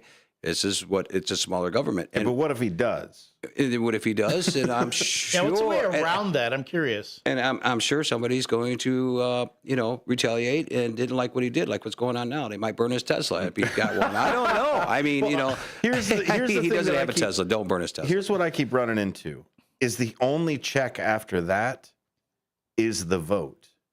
That's it. That's the only check after that. Right now it is. Exactly. Yeah. And that's what's happening, I think, in our federal side now. When the executive does not do its job according to the other two, either one of them, or let's say one is complicit. Let's say the judiciary, or not the judiciary, the legislative is complicit with it. If they have teamed up and said, no, we're not going to do anything the judicial says, the only repercussion that they have is to be voted out. That's the constitutional crisis we're in right now. Can you imagine if Dave Captain had a bunch of executive orders for Elgin? Yeah. Yeah, I mean, exactly. No ice cream on Thursdays. That's how you lose an election. Yeah. But yeah. And that's as an independent, that's how you win the vote. Promise everyone that ice cream Friday. It's true, regardless of if you deliver it on day one or not. We'll be back with more Apolitical Talk Show here on WRMN. Dave, you're calling me. What's happening over here? Do you own an annuity, either fixed rate, indexed, or variable? Are you paying high fees and getting low returns? If so, Annuity General would like you to have this free book to learn the pitfalls and mistakes of buying an annuity. The Annuity Do's and Don'ts for Baby Boomers contains the little-known truths about annuities, like how to help reduce your fees and increase retirement income, and it's free. That's right, free. As a bonus, we'll also throw in a free annuity rate report just for calling. We researched over 1,000 annuities and summarized rates and benefits from financially strong insurers. You get annuity do's and don'ts for baby boomers and the annuity rate report, both absolutely free for calling Annuity General today. Hurry, supplies are limited. Call now. 800-760-1845. 800-760-1845. 800-760-1845. That's 800-760-1845. Your hometown radio station since 1949. We are WRMN AM 1410, Elgin time, 5 o'clock. This is WRMN News. Hello, I'm Dennis Green. A city in Illinois is dealing with an unusual problem, missing manhole covers. The cast iron covers can weigh up to 120 pounds each and cost about $150 to replace. Police believe the motive for the thefts could be scrap metal, but cast iron goes for about 10 cents a pound, so hardly a gold mine. 6 of them have gone missing, and Gurnee detectives are now reviewing surveillance footage and contacting salvage yards, but so far there have been no arrests. Public Works crews have been replacing the missing covers to avoid injuries, but residents are still being reminded to watch their step. That's News Nation's Bob Kessler.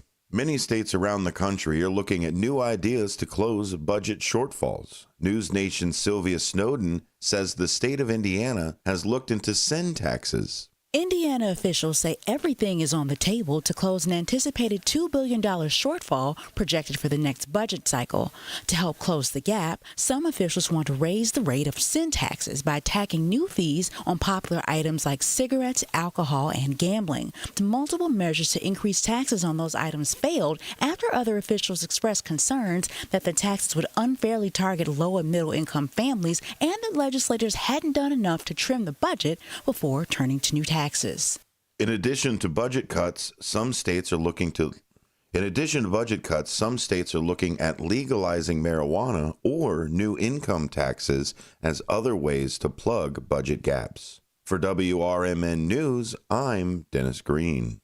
Don't forget to listen to the WRMN Morning Show every Monday through Friday starting at 6. WRMN News, produced in Studio 14 by the River Media Network.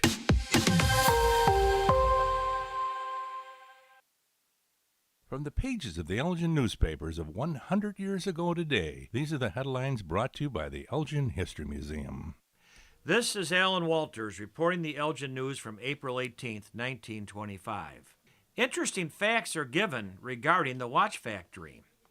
Interesting facts regarding equipment and apparatus of the watch factory are given in the current issue of the Watchword. For example, did you know there are 3,773 operations in making a 23-jewel watch?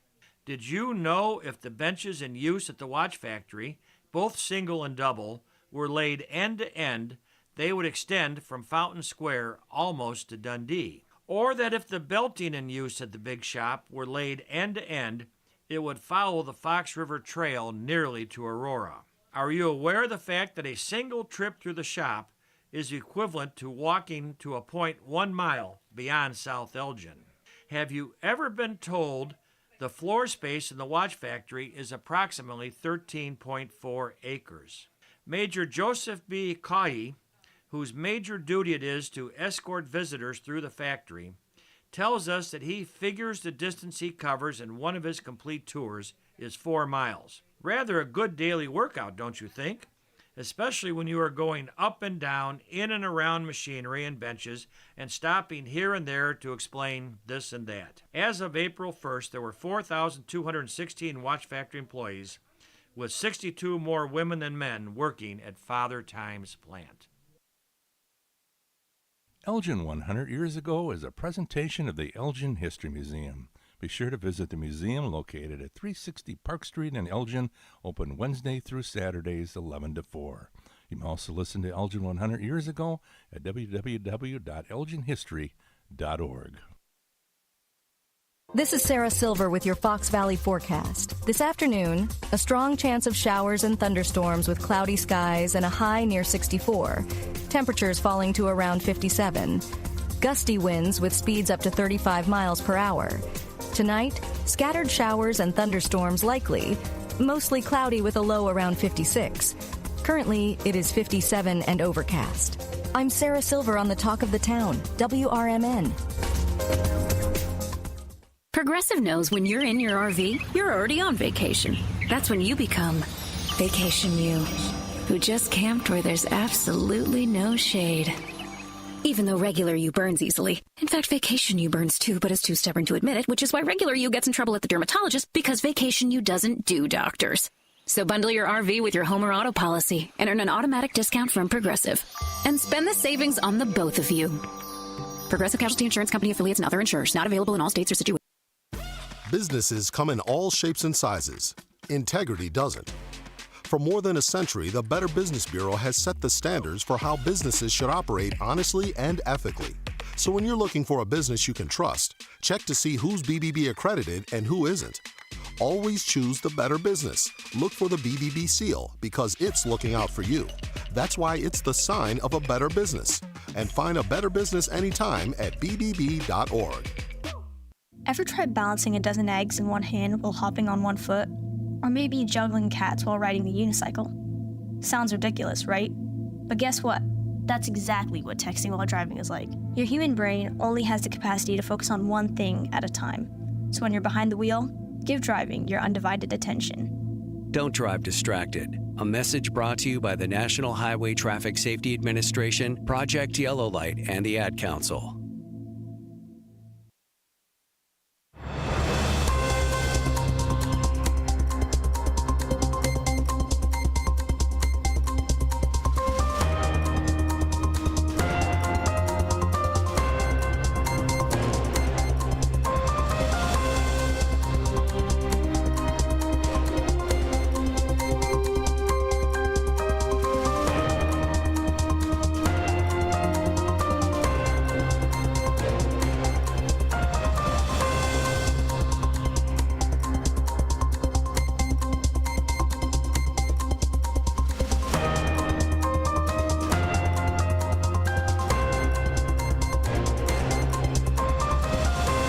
My fellow Americans, and good day to our friends around the world. This is a political talk show here on WRMN. We are going to go to the White Sox game at the bottom of the hour, so stay tuned. Those of you that are here now, those of you that are on YouTube, thanks for being there. YouTube, you can find us at WRMN Radio. The podcast for a political talk show can be found on your favorite podcasting platform. I don't discriminate against it, right? If you like listening to podcasts, find a good platform and get there, whether it is, Spotify, Apple, Deezer, Podbean, all kinds of different ones that are out there. Find a good podcasting platform, jump in there. There's even podcasting platforms specifically for like horror stories. There's podcasting platforms for political shows specifically. Find something that's out there, get involved with some media, and like and subscribe wherever you're at. Thanks for being here with us here on the Free Speech Friday. Is two usual suspects of the Free Speech Friday panel. That is David Tease and Elliot Serrano. Call me Kaiser Sose. That's a great movie. Don't get me started on that movie. I got it. No, you don't like it? I have a beef with it. Why is that? It was because it was so easy to solve right off the bat? Because it cheats. The movie cheats. What? In the beginning. The retro. Yeah. It makes you need to forget how the movie opens to buy into the end. But as someone who, when I watched the movie, I looked in the beginning, I'm going, I remembered the beginning. When we got to the end, I go, that makes no sense because I saw what happened in the beginning. So that can't be. So there's obviously going to be something else going on. So, yeah. I always get that when you see a masked character in the show. When you don't see a character's face, that's someone you usually have already met, and they don't want to just put that on there. That's the mystery of it. That's the Jessica Fletcher syndrome, So, Elliot Serrano, other than watching The Usual Suspects back to back, way too many times, we asked the founding five. I got sucked into a chat message of 5 founding fathers: George Washington, Thomas Jefferson, James Madison, Alexander Hamilton, and Benjamin Franklin. Some of them were presidents. Except for Alexander Hamilton. Yeah, who couldn't because of things. Made it to presidency. Alexander Hamilton. Aren't all of them on a currency? Yeah, they are. Yeah. For now. How many Benjamins? You want some Benjamins or you want some Franklins? Yeah, some Trumps. How many Trumps do you have? Because this is the issue we're seeing too in Congress. There's so many different ridiculous things coming in. Putting his face on Mount Rushmore, putting his face on, I think there was a $250 bill, changing the $150 bill, or all this, like give me 5 Trumps, give me 100. Like, is that what we're going to change the currency to? Ugh. Well, he's already got Trump coin. I mean, he's got his currency. It'd be so confusing.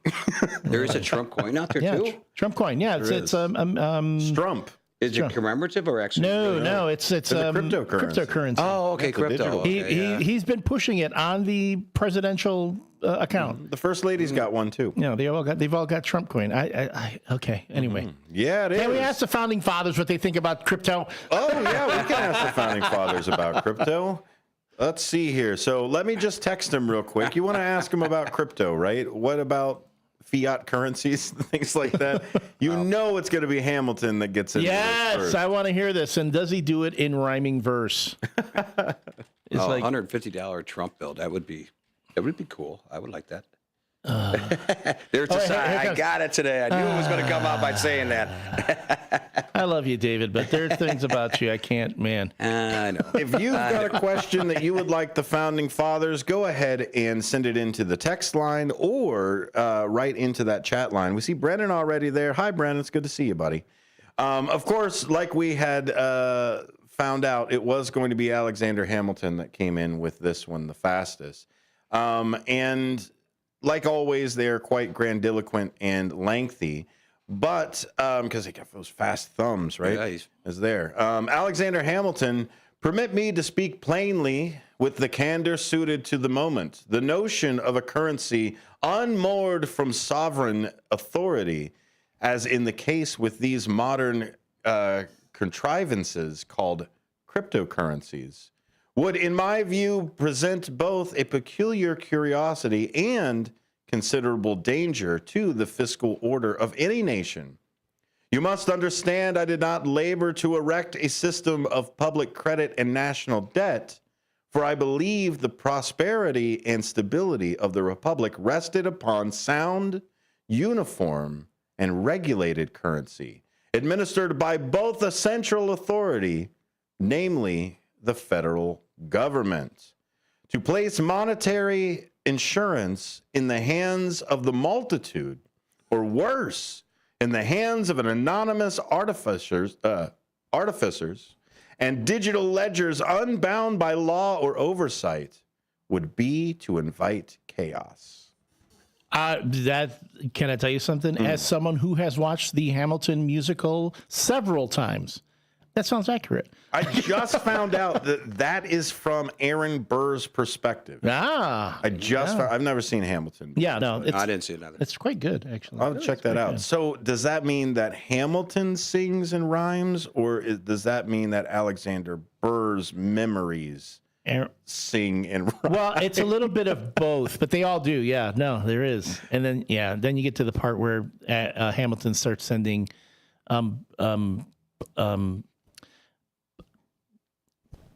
pics. Sorry, I was like, wait, censor yourself. Don't say that. Don't censor. Don't say that. Because the word I was looking for, the safe word, just would escape me. But still, to the point of that, to the answer, I think the part that really amuses me right now about crypto and this thing that they're talking about having a crypto fund for the U.S. government. Okay, the idea of crypto in the beginning was that it wouldn't be regulated, that you didn't want the regulation for it, so it was truly free market, whatever. So, and then you had so many people losing money in crypto. They were, well, now we need regulation for this. Then get rid of it at that point. Because the crypto in and of itself, first, it's the idea of money. It only has worth because we agree it has worth. Plus, the ecological devastation that it causes mining crypto. I mean, what people don't understand is they have companies that have these giant computers in the middle of the desert that all they do is generate crypto, and they're using massive amounts of water and electricity to be able to do that. For what? Just to move money around, or the idea of money around. Mr. Tease, should I be allowed to sell my Chuck E. Cheese tokens at whatever price that I want to sell them at? No, as crypto scares me. I don't understand it. I don't want to understand it. The good old American dollar is the way to go. I don't think we should change any of that, because I think that's going to be an economic disaster if we decide to make that our currency and a way of life. I really do. If you buy the Brooklyn Bridge from me, that's on you. I mean, that's kind of how I look at it with it. Is it dangerous? Of course. Just like any idiot with money in their hands is dangerous. A fool and his money, yeah. And the whole thing about it is there's so much currency out there, it just can't disappear. Crypto can't disappear one day. I mean, you got it. You think you got it in your bank. You don't see it. You don't know what it looks like. And then all of a sudden you open up your bank account and it's gone. Wiped out. Now that we don't have the dollar on the gold standard, it is the good faith of the United States government that our dollar has any kind of worth. Are they starting to treat our dollar that has no real backing on it like cryptocurrency? Well, that's unfortunately that's what's happening right now in the international circles. I mean, after all the tariffs and I mean, what is it? What funds the U.S. government's debt? How do we fund debt? It's through bonds, right? So bond security. So and then who's buying those bonds? It's other countries. Yep. So the other countries are like, well, if the U.S. is going to do this with us, and they're going to do it, you know what we're going to do? We're going to start offloading these bonds. They're not worth as much to us. And what does that do when suddenly you have all this U.S. debt out there that the other countries are trying to get rid of? The U.S. dollar drops and drops and drops, and then it's no longer the recognized currency of the world. Is this what the intention is? To destroy the dollar enough to where we have to lean on a global currency? Right now, the dollar, the U.S. dollar, is the global currency. Is this the intention? By whom? Let's say the elite. Let's say the business elite. That this is the intention, is to destroy the currencies through trade war, and then they are able to pivot to if we're all going to have a global economy anyway, then we should just all have a global currency and be done with it. This would probably break countries, small countries. If you ask, I mean, if you think about it, do they have that technology to have that and to do that? Well, I don't think so. Less than 1% of the American currency is physical. Everything else is numbers on a spreadsheet. Yeah. And all we have to do is change the value of those numbers to all equal the same thing. Yep. Take the exact currency right now that everybody's sitting at and say, okay, now we have a Doge. Right. Back in the day, a guy with a ski mask would put a gun to your head, said, "Give me your wallet," and he would steal it. Nowadays, nowadays the computer could steal it, the government could steal it, other countries could steal it, and that's that. I don't think that's right for anybody. I think it would hurt. I think it's going to hurt if we go with this way. I don't know if a world currency would work too, because I mean, Europe tried that with, again, we have the euro, right? The European Union did that, and what happened with Great Britain? I mean, I've been to Great Britain. They don't take euros there. You try to pull out a euro and pay for something, the shop guy gives you a look. So you're going to have the Brexits. You're going to have those companies that are like, no, not interested. Now, unless you can convince the poorer countries that it's to their benefit. But let's be honest, when we do these kind of things, it's not that we're necessarily, we're never trying to benefit the poor. I mean, that's not happening. Because let's also look at it this way. If we decided to do that very thing, then we would be at a disadvantage. The United States would be at a disadvantage when it came to, we forget. China has how many, a population of what, 3 billion? It's not like 330 million here, us here. They outnumber us. India has 4 billion, 5 billion people. Yep.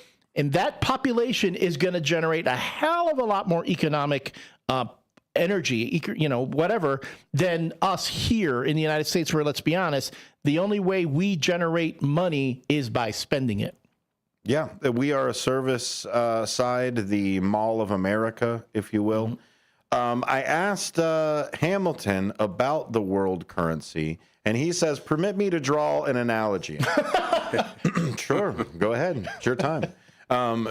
Just as I argued in the Federalist Papers for the need of vigorous national government to regulate commerce among the several states, I did not suggest that all sovereignty be consolidated without regard to local interest or circumstance. A union must be rooted in common interest and trust, and even among the United States, that was not a simple task. Between nations of vastly differing character, ambition, and stability, such unity would be far more precarious because we don't know what a Scooby costs in that country or that side. Now, having a unified side like the European Union or having it here in the United States where all of the states have the same dollar, the European Union keeping the euro, it's because those regions are able to secure their currency a little bit better. Plus, let's be honest, it's much, much harder now because the population and the planet today is exponentially greater than the population then. So having things, again, talk about localized governments, that's fine. The founding fathers were thinking about 13 colonies. That's essentially, the coast, the east coast of the Americas. Did they think we would have taken over this whole part of the continent at some point? And if so, did they consider, well, there are going to be new challenges and a lot of the things that we thought before aren't going to work when that comes?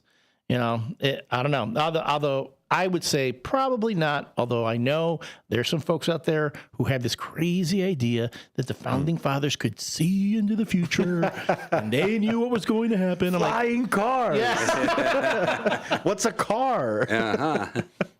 But populations, people forget, populations make things harder. That's why, when we talk about scaling down the federal government in the United States, well, that's like getting rid of a whole bunch of cashiers at the Target.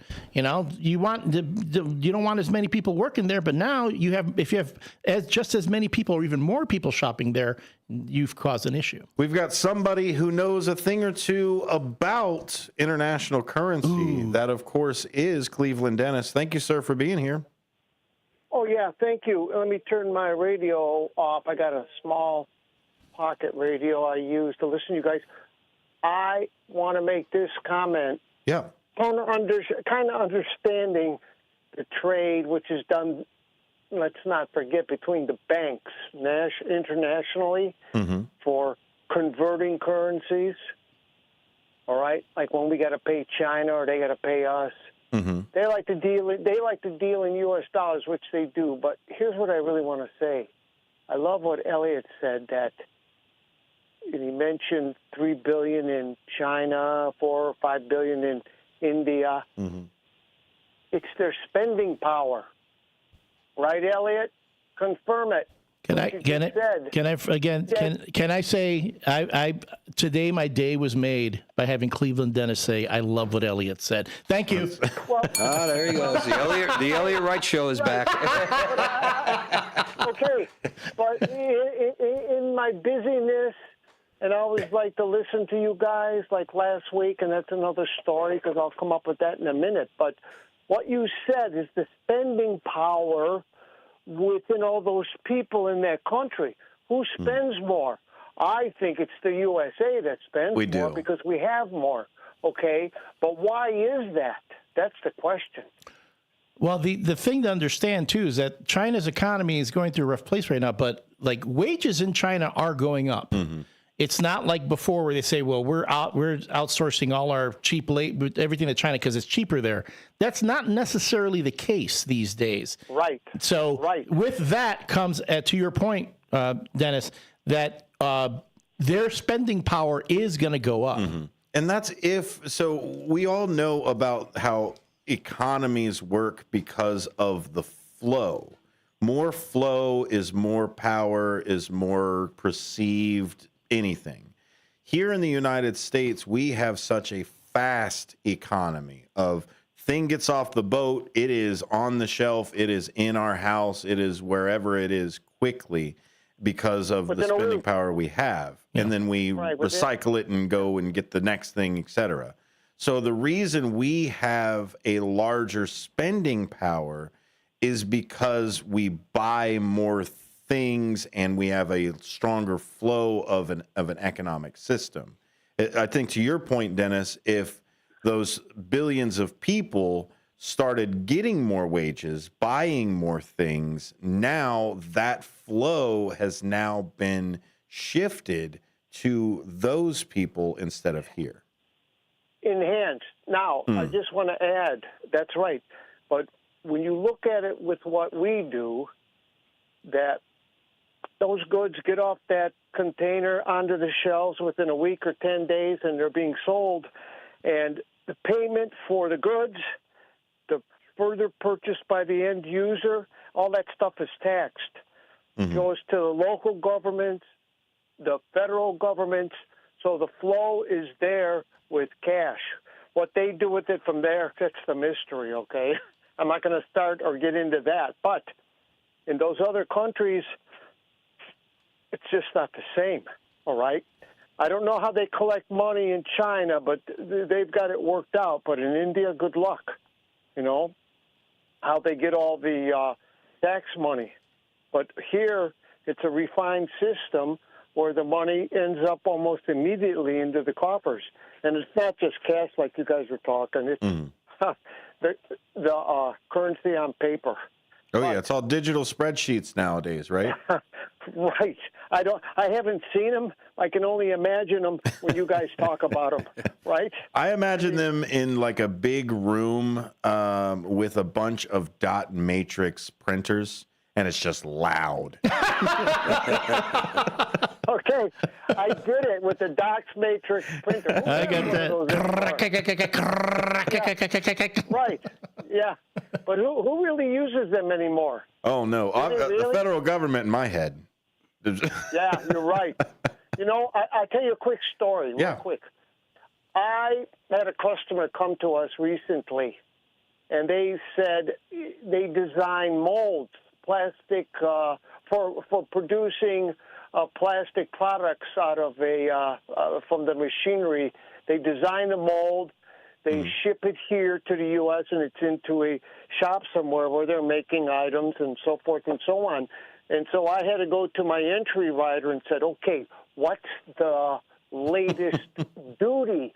What's the latest duty, say, from China?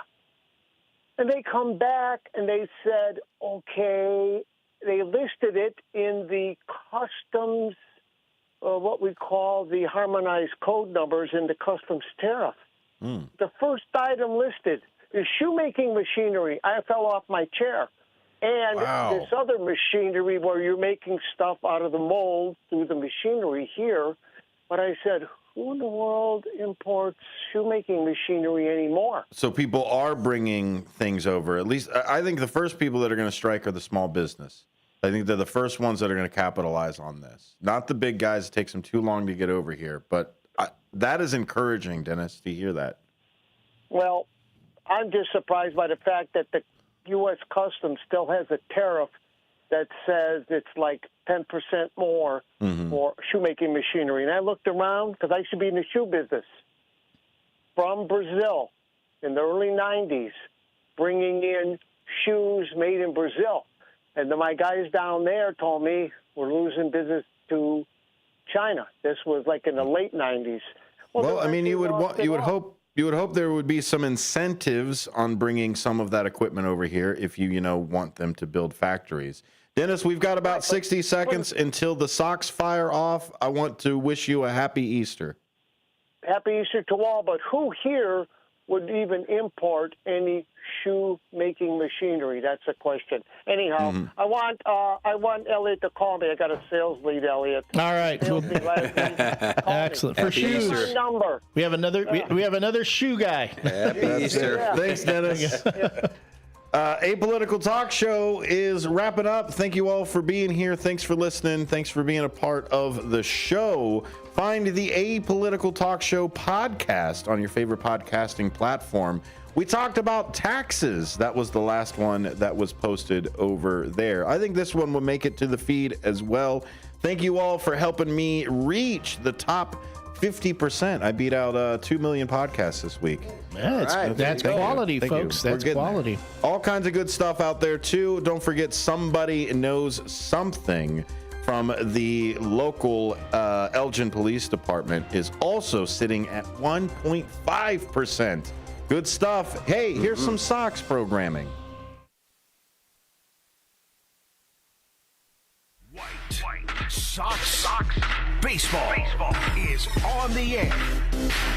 This is the Advantage Dealer Group White Sox pregame show on the ESPN Chicago Hard Rock Casino White Sox Network.